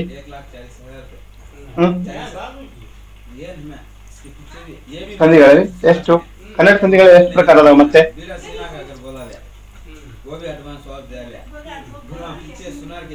ಸ್ವರ ಸಂಧಿ ಮತ್ತೆ ಯಾವ್ದು ಬರುತ್ತೆ ಹೇಳಿ? ವ್ಯಂಜನ ಸಂಧಿ. ಹೌದಾ? ಸ್ವರ ಸಂಧಿ ಏನಾಗುತ್ತೆ ಇಲ್ಲಿ? ಸ್ವರ ಸಂಧಿಯಲ್ಲಿ ಯಾವ ಬರ್ತವೆ ಹೇಳಿ? ಸ್ವರಗಳಲ್ಲಿ ಏನಾಗ್ತವೆ ಬಳಕೆ ಮಾಡ್ತಾರೆ. ಆಕ್ಚುಲಿ ಕನ್ನಡ ಸಂಧಿಗಳಲ್ಲಿ ಸ್ವರಗಳ ಬಳಕೆ ಮಾಡ್ಕೊಂಡು, ವ್ಯಂಜನಗಳ ಬಳಕೆ ಮಾಡ್ಕೊಂಡು ಮಾಡೋದು. ನೋಡಿ, ಈ ತರ ನೀವು ಡಿವೈಡ್ ಮಾಡೋದ್ರಿಂದ ಐ ಥಿಂಕ್ ತುಂಬಾ ಹೆಲ್ಪ್ ಆಗುತ್ತೆ. ಆಮೇಲೆ ನೀವು ಕ್ವಿಕ್ ಆಗಿ ನೀವು ಆನ್ಸರ್ ಮಾಡ್ಬೋದು. ಸ್ವರ ಸಂಧಿಯಲ್ಲಿ ಮತ್ತೆ ಯಾವ ಬರ್ತವೆ ಹೇಳಿ? ಲೋಪ ಸಂಧಿ. ಒಳ್ಳೇದು. ಮುಂದೆ ಆಗಮ ಸಂಧಿ ಅಂತ ಹೇಳಿ. ಸೊ ವ್ಯಂಜನ ಸಂಧಿಯಲ್ಲಿ ಯಾವ್ದು ಬರುತ್ತೆ? ವ್ಯಂಜನ ಇಲ್ಲಿ ಆದೇಶ. ವ್ಯಂಜನ ವರ್ಣಮಾಲೆಗಳನ್ನು ಬಳಕೆ ಮಾಡ್ಕೊತೀವಿ ನಾವು. ಏನು, ಒಂದು ಪದಾನ ವಿಳಂಬವಿಲ್ಲದೆ ಸೇರಿಸೋದಕ್ಕೆ ಬಳಕೆ ಮಾಡ್ಕೊತೀವಿ. ಸೊ ವ್ಯಂಜನ ಸಂಧಿ ಅಂದ್ರೆ ಯಾವ್ದು? ಆದೇಶ ಸಂಧಿ. ಆದೇಶ. ಓಕೆ. ಸಂಸ್ಕೃತ ಸಂಧಿಗಳಲ್ಲಿ ಎಷ್ಟು? ಮತ್ತೆ ಸಂಸ್ಕೃತ ಸ್ವರ ಸಂಧಿ ಅಂತೇಳಿ ಬರುತ್ತೆ. ಅದಾದ್ಮೇಲೆ ಸಂಸ್ಕೃತ ವ್ಯಂಜನ ಸಂಧಿ ಅಂತೇಳಿ. ಸೊ ಸ್ವರ ಸಂಧಿಯಲ್ಲಿ ಯಾವ್ದು? ತುಂಬಾ ಇದಾವೆ ಇಲ್ಲಿ. ಸಗುಣ ವೃದ್ಧಿ ಅಂತ ನೆನ್ಪಿಟ್ಕೊಡ್ರಿ. ಸಗುಣ ವೃದ್ಧಿ ನೀವು ಹೆಂಗ್ ಮಾಡ್ತೀರ ನೋಡಿ, ಇದನ್ನ ಯಾರು ಮಾಡ್ತೀರಾ? ಸಗುಣ ವೃದ್ಧಿ ಅಂತ ಹೇಳಿ ಇದೆ ಒಂದು ಕೋಡ್ ವರ್ಡ್. ಇದನ್ನ ನೀವು ಯಾರು ಹೇಳ್ತೀರಿ? ಗುಣಸಂಧಿ, ಎಂಟ್ಸಂಧಿ, ವೃದ್ಧಿ ಸಂಧಿ. ಸೊ ಇದು ಈಸಿಯಾಗಿ ನೆನ್ಪಿಟ್ಕೊಳ್ರಿ. ಹೌದಾ? ಸಗುಣ ವೃದ್ಧಿ ಅಂತ ಹೇಳಿ. ಓಕೆ. ಸಂಸ್ಕೃತ ವ್ಯಂಜನ ಸಂಧಿಗಳಲ್ಲಿ ನಿಮ್ಗೆ ಗೊತ್ತಾಗುತ್ತೆ ವ್ಯಂಜನದಲ್ಲಿ ಅಂತಂದ್ರೆ ಜಸ್ತ್ವ, ಈ ತರ ನೋಡಿ ಒತ್ತಕ್ಷರಗಳು ಬರ್ತಿರ್ತವೆ ಜಾಸ್ತಿ. ಜಸ್ತ್ವ ಮತ್ತೆ ಯಾವ್ದು ಹೇಳಿ?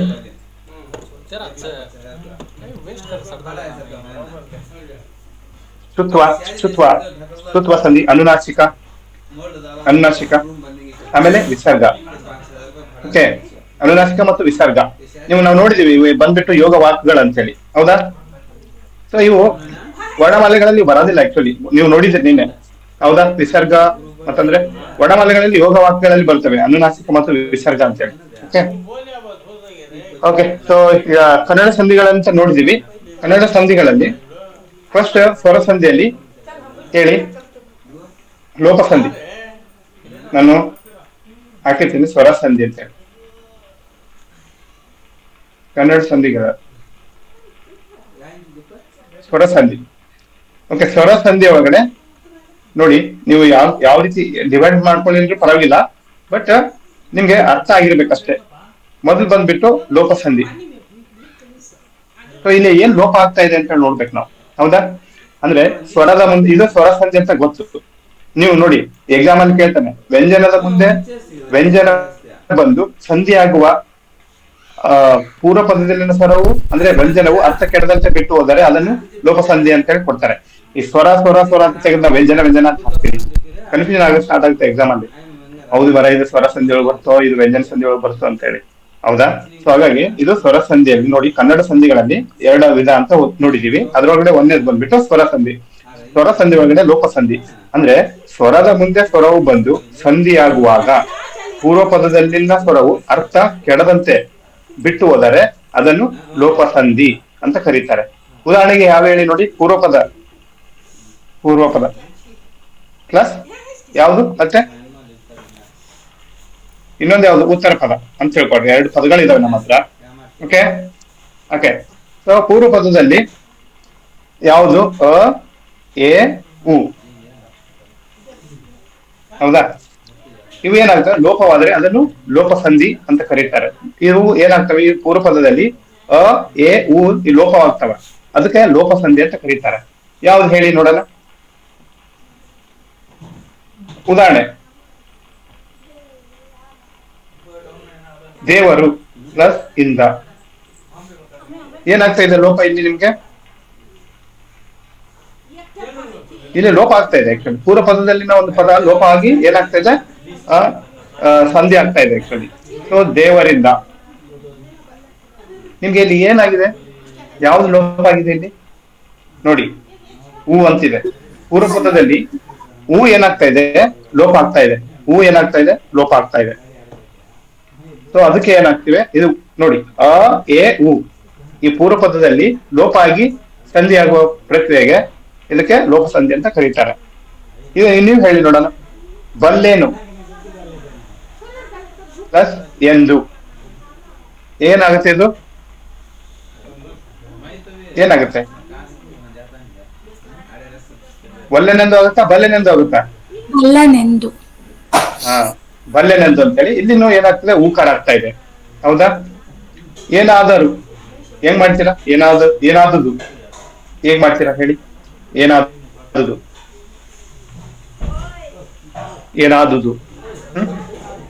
ಹೆಂಗ್ ಮಾಡ್ತೀರಾ? ಪೂರ್ವ ಪದ ಹೆಂಗ್ ಆಗ್ತೈತಿ ಹೇಳಿ? ಏನು ಪ್ಲಸ್ ಆದುದು. ಓಕೆ, ಸೊ ಇಲ್ಲಿ ಏನು ಆಗ್ತಾ ಇದೆ, ಊಕಾರ ಲೋಪ ಆಗ್ತಾ ಇದೆ. ಅದೇ ರೀತಿ ಆಕಾರ ಲೋಪ, ಅಕಾರ ಏಕಾರ ಹೆಂಗೆ ಹೇಳಿ? ನಾನು ಕೊಡ್ತೀನಿ. ಇವನಿಗಾನು ಇಲ್ಲಿ ಏಕಾರ ಲೋಪ ಆಗ್ತಾ ಇದೆ. ಯಾವ್ದು ಹೇಳಿ? ನೀವ್ ಹೆಂಗ್ ಬರೀತೀರಾ? ಇವನಿಗೆ ಪ್ಲಸ್ ಆನು, ಇವನಿಗಾನು. ಸೊ ಇಲ್ಲಿ ಏನಾಗ್ತಾ ಇದೆ, ಏ ಲೋಪ ಆಗ್ತಾ ಇದೆ. ಅದೇ ರೀತಿ ಅಕಾರ ಹೆಂಗ್ ಲೋಪ ಆಗ್ತೈತೆ ಹೇಳಿ? ಅವನ ಪ್ಲಸ್ ಊರು ಏನಾಗುತ್ತೆ, ಅವನೂರು, ಹೌದಾ? ಇದು ಏನಾಗ್ತಾ ಇದೆ, ಅಕಾರ ಲೋಪ ಆಗ್ತಾ ಇದೆ. ಸೊ ಇದಕ್ಕೆ ಏನಂತೀವಿ ಅಂತಂದ್ರೆ ಲೋಪ ಸಂಧಿ ಅಂತ ಕರಿತೀವಿ. ಓಕೆ, ಅದೇ ರೀತಿ ಎರಡನೇದು ಕನ್ನಡ ಸಂಧಿಗಳಲ್ಲೇ ಆಗಮ ಸಂಧಿ ಅಂತ ನೀವೇ ಹೇಳಿದ್ರಿ. ಸೊ ಆಗಮ ಸಂಧಿಯಲ್ಲಿ ಏನಾಗ್ತದೆ ಹೇಳಿ ನೋಡ, ಪದದ ಅರ್ಥವನ್ನು ಸರಿಪಡಿಸಲು, ಒಂದು ಶಬ್ದದ ಪದದ ಅರ್ಥವನ್ನು ಅದನ್ನು ಸರಿಪಡಿಸಬೇಕಾಗಿದೆ ಇವಾಗ ನಾವು. ಅದಕ್ಕೆ ನಾವು ಇಲ್ಲಿ ಕೆಲವೊಂದು ಕಾರಗಳನ್ನು ಬಳಕೆ ಮಾಡ್ಕೋಬೇಕಾಗಿದೆ. ಅದಕ್ಕೆ ಏನಾಗ್ತವೆ ಅಂದ್ರೆ ಆಗಮವಾಗಿ ಬರ್ತವೆ. ಸೊ ಆಗಮ ಸಂಧಿ ಒಳಗಡೆ ಮತ್ತೆ ವಿಧಗಳದಾವೆ. ಎಕಾರಾಗಮ ಸಂಧಿ, ಅದಾದ್ಮೇಲೆ ಒಕಾರಾಗಮ ಸಂಧಿ, ಮತ್ತೆ ಯಾವ್ದು ಹೇಳಿ? ಎಕಾರಾಗಮ ಒಕಾರಾಗಮ ಎರಡೇನಾ ಮೂರ? ಎರಡೇ. ಸೊ ಎಕಾರಾಗಮ ಸಂಧಿ ಮತ್ತು ಒಕಾರಾಗಮ ಸಂಧಿ. ಅದಕ್ಕೆ ಇವು ಆಗಮವಾಗಿ ಬರ್ತವೆ. ಹೆಂಗೆ ಹೇಳಿ ನೋಡ. ಇದು ಸ್ವರ ಸಂಧಿ ಅಂತ ಹೇಳಿದ್ದೆ ನಾನು. ಸ್ವರ ಸಂಧಿ ಅಂದ್ರೆ ಏನು? ಆ, ಈ, ಎ, ಐ ಇವುಗಳ ಮುಂದೆ ಸ್ವರ ಬಂದರೆ ಆ ಎರಡು ಸ್ವರಗಳ ಮಧ್ಯದಲ್ಲಿ ಏಕಾರ ಆಗಮ ಆಗುತ್ತೆ. ಹೌದಾ? ಈ ಸ್ವರ ಬಂದ್ರೆ ಆ ಎರಡು ಸ್ವರಗಳ ಮಧ್ಯೆ ಏನಾಗುತ್ತೆ? ಏಕಾರ ಆಗುತ್ತೆ. ಸೊ ಯಾರು ಹೇಳ್ತೀರಾ ಉದಾಹರಣೆ ಹೇಳಿ? ಆ ಎರಡೂ ಸ್ವರಗಳ ಮಧ್ಯೆ ಏಕಾರ ಆಗಿ ಬರುತ್ತೆ. ಉದಾಹರಣೆ ತೆನೆ ಪ್ಲಸ್ ಅನ್ನು. ಹೌದಾ? ತೆನೆ ಪ್ಲಸ್ ಅನ್ನು ಏನಾಗುತ್ತೆ? ನಾವು ಕನ್ನಡ ಇದು ಕನ್ನಡ ಸಂಧಿಗಳಲ್ಲಿ ನೀವು ಕಂಪ್ಲೀಟ್ ಪಾಯಿಂಟ್ ವೈಂಡ್ ಅಪ್ ಮಾಡ್ತೀನಿ ಕ್ಲಾಸ್. ಜಸ್ಟ್ ಇನ್ನೊಂದು 8 ಮಿನಿಟ್ಸ್ ಒಳಗಡೆ ಮುಗಿಸ್ತೀನಿ ನಾನು. ಓಕೆ. ಸೊ ತೆನೆ ಪ್ಲಸ್ ಅನ್ನು ಏನಾಗುತ್ತೆ? ಇಲ್ಲಿ ಏನಾಗ್ತಾ ಇದೆ?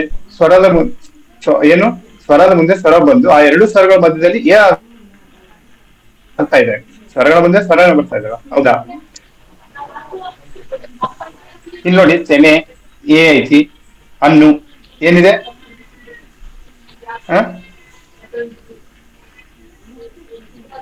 ಇಲ್ಲಿ ಆ ಇದೆ. ಓಕೆ, ಇದೇನಾಗ್ತಾ ಇದೆ? ತೆನೆಯನ್ನು ಏನಾಗ್ತಾ ಇದೆ? ಇಲ್ಲಿ ಎಕಾರಾಮಗ ಆಗವಾಗಿ ಬರ್ತಾ ಇದೆ. ಹೌದಾ? ಸೊ ಈ ತರ ಕೈ ಪ್ಲಸ್ ಅನ್ನು ಏನಾಗುತ್ತೆ? ಕೈಯನ್ನು. ಚಳಿ ಪ್ಲಸ್ ಅಲ್ಲಿ, ಚಳಿಯಲ್ಲಿ ಬರ್ತಾ ಇದೆ ತಾನೆ. ನೋಡಿ, ಎಲ್ಲಿ ಇರುತ್ತೆ ನೋಡ್ಕೊಳ್ಳಿ ಕರೆಕ್ಟ್ ಆಗಿ. ಇಂದ, ಮಳೆ ಪ್ಲಸ್ ಇಂದ. ಓಕೆ, ಮಳೆಯಿಂದ. ಕೆರೆ ಪ್ಲಸ್ ಅಲ್ಲಿ, ಕೆರೆಯಲ್ಲಿ. ಅನ್ಮ್ಯೂಟ್ ಮಾಡ್ಕೊಳ್ಳಿ, ಮುಗಿಸ್ತಾ ಇದೀವಿ. ಸೊ ಡಿಸ್ಟರ್ಬೆನ್ಸ್ ಆಗುತ್ತೆ ಬೇರೆಯವ್ರಿಗೆ, ಯಾರು ಯೂಸ್ ಮಾಡ್ತಾ ಇದ್ದೀರಾ. ಓಕೆ. ಸೊ ನೋಡಿ, ಕಾ ಪ್ಲಸ್ ಆದೆ ಏನಾಗುತ್ತೆ? ಕಾಯದೆ. ಹೌದಾ? ಕಹಿ ಪ್ಲಸ್ ಆಗು ಏನಾಗುತ್ತೆ? ಈ ಇದ್ದದ್ದು ಆ ಮತ್ತೆ ಈ ಇದ್ದದ್ದು ಏನಾಗುತ್ತೆ? ಯಾದ್ ಬರ್ತಾ ಇದೆ? ಕೈ ಆಗು. ಹೌದಾ? ವರ ಪ್ಲಸ್ ಎಂದು. ಓಕೆ, ವರ ಪ್ಲಸ್ ಎಂದು ಏನಾಗುತ್ತೆ? ಇದು ವರೆ ಎಂದು ಈ ರೀತಿ ಆಗ್ತಾ ಇದೆ. ಸೊ ನೋಡಿ, ಓಕೆ, ಇದಾಯ್ತು. ಸೊ ಆಗಮ ಒಳಗಡೆ ವಕಾರಾಗಮ ಅಂತ ಹೇಳಿದೆ ನಾನು. ವಕಾರಾಗಮ ಅಂದ್ರೆ ಏನು? ಇವೇನೇ ಸ್ವರಗಳದಾವಲ್ಲ ಇವನು ಹೊರತುಪಡಿಸಿ ನೋಡಿ, ಇವ್ಯಾವ ಹೊರತುಪಡಿಸಿ. ಸೊ ಆ, ಈ, ಎ, ಐ ಅಂತ ಹೇಳಿ ಇವು ಹೊರತುಪಡಿಸಿ ಯಾವುವು? ಉ, ರು, ಓ ಈ ಸ್ವರಗಳ ಮುಂದೆ ಸ್ವರ ಬಂದರೆ ನಡುವೆ ಏನಾಗುತ್ತೆ? ಈ ಸ್ವರಗಳ ಮುಂದೆ ಸ್ವರನೇ ಬರ್ಬೇಕು. ಸೊ ಅವಾಗ ಏನಾಗುತ್ತೆ? ವಕಾರ ಆಗಿ ಬರುತ್ತೆ. ಸೊ ಉದಾಹರಣೆ ನೋಡಿ, ಗುರು ಪ್ಲಸ್ ಅನ್ನು ಏನಾಗುತ್ತೆ ನೋಡಿ? ಬಿಡಿಸಿ ಬರ್ಬೇಕಾದ್ರೆ ಏನಾಗುತ್ತೆ? ಗುರು ಪ್ಲಸ್ ವ ಪ್ಲಸ್ ಅನ್ನು ಇದೇನಾಗುತ್ತೆ? ಗುರುವನ್ನು. ಇದೇನಾಗ್ತಾ ಇದೆ? ಅಲ್ಲಿ ಏಕಾರ ಆಗವಾಗಿ ಬಂದ್ರೆ ಇಲ್ಲಿ ವಕಾರ ಆಗವಾಗಿ ಬರ್ತಾ ಇದೆ. ಸೊ ಮಗು ಪ್ಲಸ್ ಇಗೆ. ಹೌದಾ? ಮಗು ಪ್ಲಸ್ ಇಗೆ. ಮಗು ನೋಡಿ, ಹೂ ಬಂತು ಇಲ್ಲಿ. ಹೌದಾ? ಪೂರ್ವ ಪದದಲ್ಲಿ ಹೂ ಬಂತು, ಪ್ಲಸ್ ಇಲ್ಲಿ ಬರ್ತಾ ಇದೆ. ಸೊ ಹೂ ಪ್ಲಸ್ ಸೇರಿ ಬರ್ತಾ ಇದೆ. ಓಕೆ. ಸೊ ಆ ರೀತಿ ಮಗು ಪ್ಲಸ್ ಇಗೆ ಏನಾಗುತ್ತೆ? ಇದು ಮಗುವಿಗೆ. ಆ ಪ್ಲಸ್ ಊರು ಏನಾಗುತ್ತೆ? ಆ ಊರು. ಓಕೆ. ಹೂ ಪ್ಲಸ್ ಅನ್ನು ಏನಾಗುತ್ತೆ? ಹೂವನ್ನು. ಆ ತರ. ಸೊ ಇಲ್ಲಿ ಆಗವಾಗಿ ಬರ್ತಾ ಇದೆ. ಸೊ ಕೊನೆಯದಾಗಿ ಹೇಳ್ತೀನಿ, ಕನ್ನಡ ಸಂಧಿಯಲ್ಲಿ ಸ್ವರ ಸಂಧಿಯಲ್ಲಿ ಮೂರನೇದು ಬಂದ್ಬಿಟ್ಟು ಆದೇಶ ಸಂಧಿ. ಏನ್ ಹೇಳಿ ನೋಡ? ಆದೇಶ ಸಂಧಿ ಆಲ್ಮೋಸ್ಟ್ ಎಲ್ಲರಿಗೂ ಗೊತ್ತಿರ್ತೈತೆ. ಆದೇಶ ಸಂಧಿ ಕಥಪಗಳಿಗೆ ಏನಾಗುತ್ತೆ? ಗದಬ ಬರೋದು. ಬ ಆದೇಶವಾಗಿ ಬರ್ತದೆ. ಸಂಧಿ ಆಗುವಾಗ ಒಂದು ಅಕ್ಷರ ಸ್ಥಾನದಲ್ಲಿ ಬೇರೊಂದು ಅಕ್ಷರ ಬರುವುದೇ ಆದೇಶವಾಗಿ. ಅಂದ್ರೆ ನೋಡಿ, ಕಥಪಗಳಿಗೆ ಗದಬ ಬರೋದು. ಸೊ ಇಲ್ಲಿ ಯಾವ್ದು ಆದೇಶ ಸಂಧಿ? ಇದು ಸ್ವರ ಸಂಧಿನೋ ವ್ಯಂಜನ ಸಂಧಿನೋ? ನಾನ್ ಸ್ವರ ಸಂಧಿ ಅಂತ ಹೇಳಿದೆ, ನೀವು ಸುಮ್ನೆ ಕುತ್ಕೊಂಡಿದ್ದೀರಾ. ಇದು ಸ್ವರ ಸಂಧಿನೋ ವ್ಯಂಜನ ಸಂಧಿನೋ? ನಾನು ಅದೇ ಹೇಳ್ತೀನಿ ಆಕ್ಚುಲಿ. ಅದು ನೀವ್ ಹೇಳ್ಬೇಕು ಸರ್, ಇದು ವ್ಯಂಜನ ಸಂಧಿ ಸರ್ ಅಂತ ಹೇಳ್ಬೇಕು ನೀವು ನಾನು ಏನ್ ಹೇಳ್ತಿದ್ರಲ್ಲೇ ಕೇಳ್ತಿದ್ದೀರಾ. ಹೌದಾ?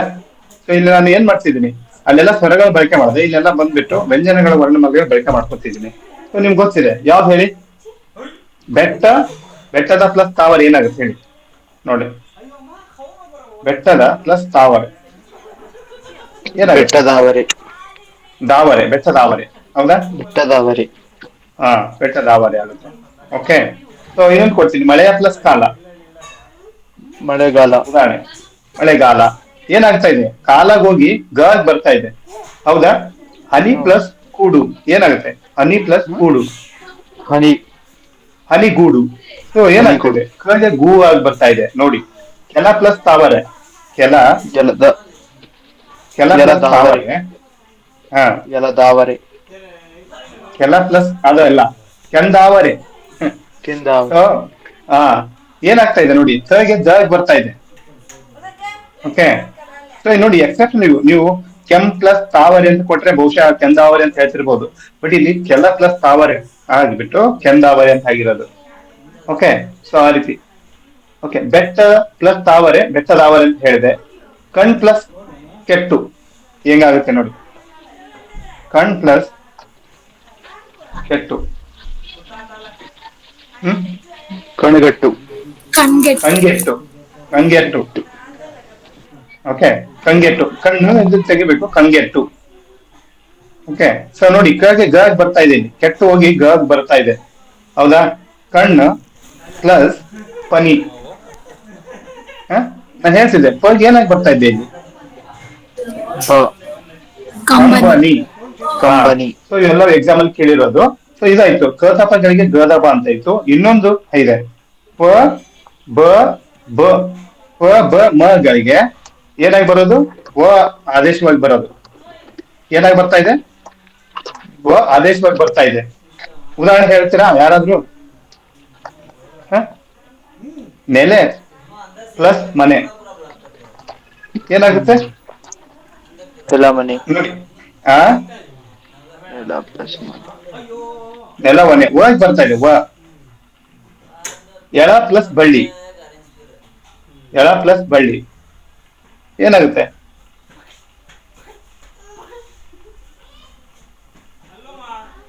ಎಳವಡಿ.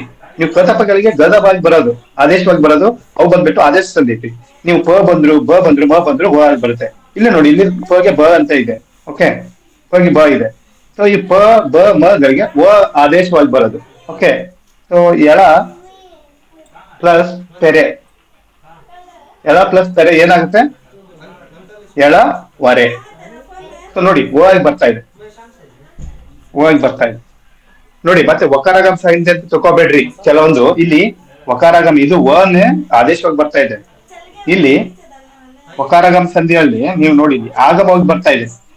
ಸೊ ಇಲ್ಲಿ ಏನಾಗ್ತಾ ಇದೆ ಅಂತಂದ್ರೆ, ಯದಲ್ಲಿ ಬಂದ್ಬಿಟ್ಟು ಈ ಸ್ವರಗಳು ಆ ಈ ಅದಾವಲ್ಲ, ಇವು ಸ್ವರಗಳಿಗೆ ಏ ಆಗಿ ಬರ್ತಾ ಇದೆ. ಬಟ್ ವಕಾರಾಗಮದಲ್ಲಿ ಆ ಹೊರತುಪಡಿಸಿದ ಸ್ವರಗಳು ಉ ಉ ರು ಓ ಇದೆ ಅಲ್ಲ ನೋಡಿ. ಮಗುವಿಗೆ ಆಮಾರು, ಗುರು ಪ್ಲಸ್ ಅನ್ನು, ಗುರು ಅನ್ನು ಅಂದ್ರೆ ಸೊ ಈ ತರ ಗುರುವನ್ನು. ಸೊ ಈ ರೀತಿ ಆಗ್ತಾ ಇದಾವೆ. ಹೌದಾ? ನೋಡ್ಬೇಕು ಪೂರ್ವ ಪದದ ಮುಂದೆ ಯಾವ ಪದ ಐತಿ ಅಂತ ಹೇಳಿ ನೋಡ್ಕೊಂಡು ಸ್ವಲ್ಪ ಸೂಕ್ಷ್ಮವಾಗಿ ಗಮನಿಸಿ ಏನು ಉತ್ತರ ಪತ್ರಿಕೆಯಲ್ಲಿ ನೀವು ಆನ್ಸರ್ ಮಾಡಿದ್ರೆ ಕರೆಕ್ಟ್ ಆಗಿ ಮಾಡ್ತೀರಾ. ಐ ಥಿಂಕ್ ಇವತ್ತಿನ ಸೆಷನ್ ನಾನು ಮುಗಿಸ್ತೀನಿ. ಆಲ್ಮೋಸ್ಟ್ ಈಗ ಯಾವ್ಯಾವ ಹೇಳಿದೆ ಒಂದ್ಸಲ ಹೇಳಿ ನೋಡ. ಒಂದ್ಸಲ ಕ್ವಿಕ್ ಗ್ಲಾನ್ಸ್ ಮಾಡ್ಬಿಡೋಣ. ಜಸ್ಟ್ ಒಂದೇದು ಏನ್ ಸ್ಟಾರ್ಟ್ ಮಾಡಿದ್ದೆ ನಾನು? ಕ್ವಶನ್ ಪೇಪರ್ಸ್ ಮಾಡೋಣ. ತುಂಬಾ ಕ್ವಶನ್ ಪೇಪರ್ಸ್ ಎಷ್ಟಾಗುತ್ತೆ ಅಷ್ಟು ಮಾಡೋಣ ಫ್ರೀ ಇರ್ಬೇಕಾದ್ರೆ. ಇವೆಲ್ಲ ಕ್ಲಾಸ್ಗಳಾದ್ಮೇಲೆ ಕ್ವಶನ್ ಪೇಪರ್ಸ್ ಮಾಡೋಣ. ಎಕ್ಸಾಮ್ ಗಿಂತ ಹೋಗಿದ್ದ ಮುಂಚೆ ಸೊ ಎಲ್ಲ ಕ್ವಶನ್ ಪೇಪರ್ಸ್ ಏನು KPSC KEA ಆಮೇಲೆ ಕೆಲವೊಂದು ಯಾವ್ದು KMF ಅಲ್ಲಿ ಆಗಿರುವಂತ ಕ್ವಶನ್ ಪೇಪರ್ಗಳು ಮಾಡ್ತೀನಿ. ಮೊದಲು ಫಸ್ಟ್ ಆಫ್ ಆಲ್ ಅಟ್ಲೀಸ್ಟ್ ಅದಂದ್ರೆ ಏನು, ಅದ್ಯಾಕೆ ಯಾವ್ದು, ಅದ್ಯಾಕೆ ಯಾವಲ್ಲ ಅನ್ನೋದಾದ್ರು ಗೊತ್ತಾದ್ರೆ ಸ್ವಲ್ಪ ಆನ್ಸರ್ ಮಾಡಕ್ ಈಸಿ ಆಗುತ್ತೆ. ಐ ಥಿಂಕ್ ನಿಮ್ ಕಡೆಯಿಂದ ಬಹಳ ಎಕ್ಸ್ಪೆಕ್ಟೇಷನ್ ಮಾಡ್ತೀನಿ ನಾನು. ಹಾಗಾಗಿ ಓಕೆ. ಇವತ್ತು ಏನ್ ಮಾಡಿದ್ವಿ? ವಚನ ಸ್ಟಾರ್ಟ್ ಮಾಡಿದ್ವಿ. ಹೌದಾ? ಎರಡನೇದ್ರಲ್ಲಿ ತಗೊಳ್ಳಿ, ವಿಭಕ್ತಿ ಪ್ರತ್ಯಯ ಮಾಡಿದೀವಿ. ಮೂರರು ಏನ್ ಮಾಡಿದೀವಿ? ಮೂರರಲ್ಲಿ ಸಾಧಿತ ಶಬ್ದಗಳು ಅಂತೇಳಿ ಹೇಳಿದೀವಿ, ಅಥವಾ ಕೃದಂತ ಪ್ರತ್ಯಯಗಳಂತೇಳಿ ಮಾಡಿದೀವಿ. ಓಕೆ. ನಾಲ್ಕನೇದು ಯಾವುದು? ತದ್ದಿತಾಂತ, ತದ್ದಿತಾಂತ ಪ್ರತ್ಯಯಗಳು ಮಾಡಿದೀವಿ. ಆಮೇಲೆ ಸಂಧಿಗಳು ಮಾಡಿದೀವಿ. ಸೊ ಏನ್ ಮಾಡಿದೀವಿ ಏನಂತೇಳಿ ಯಾವಾಗ್ಲೂ ಓದಿದ್ಮೇಲೆ ಏನ್ ಓದಿದೀವಿ, ಏನ್ ಮಾಡಿದೀವಿ, ಏನ್ ಅರ್ಥ ಮಾಡ್ಕೊಂಡಿದೀವಿ ಅನ್ನೋದನ್ನ ಸ್ವಲ್ಪ ನೀವು ಸೂಕ್ಷ್ಮವಾಗಿ ಒಂದ್ 2 ನಿಮಿಷ ಕೇಳ್ಕೊಂಡ್ಬಿಟ್ರೆ ಇವತ್ತು ಸಮಥಿಂಗ್ ಒಂದ್ ಯಾವ್ದೋ ಒಂದ್ ಸ್ವಲ್ಪ ಓದಿದೀನಿ ಅಂತ ಫೀಲ್ ಬಂದಾಕರೆ ಅದು ನಿಮ್ಮ ಮನ್ಸಿಗೆ ಹತ್ತಿರ್ತೈತಿ. ಓಕೆ, ಸೊ ಹಾಗಾಗಿ ಇದೇ ರೀತಿ ಓದ್ತಾ ಇದ್ವಿ. ಏನ್ ಓದಿದೀರಾ ಅಂತ ಹೇಳಿ ಸ್ವಲ್ಪ ಕ್ವಿಕ್ ಗ್ಲಾನ್ಸ್ ಮಾಡ್ಕೊಳ್ರಿ ಓದಿ ಆದ್ಮೇಲೆ. ಸೊ ಹಾಗೆ ಬುಕ್ಸ್ ಮುಚ್ಚಿಟ್ಕೊಂಡು ಒಂದೇ ಹೋಗ್ಬಿಟ್ರೆ ಮುಗೀತು. ಸೊ ಏನ್ ಓದಿದಿರ ಅನ್ನೋದು ಗೊತ್ತಾಗಲ್ಲ. ಓಕೆ, ಸೊ ಇವೆಲ್ಲ ಆಗಿದೆ. Thank you so much. ಏನೋ ಡೌಟ್ಸ್ ಇದ್ರೆ ಕೇಳಿ.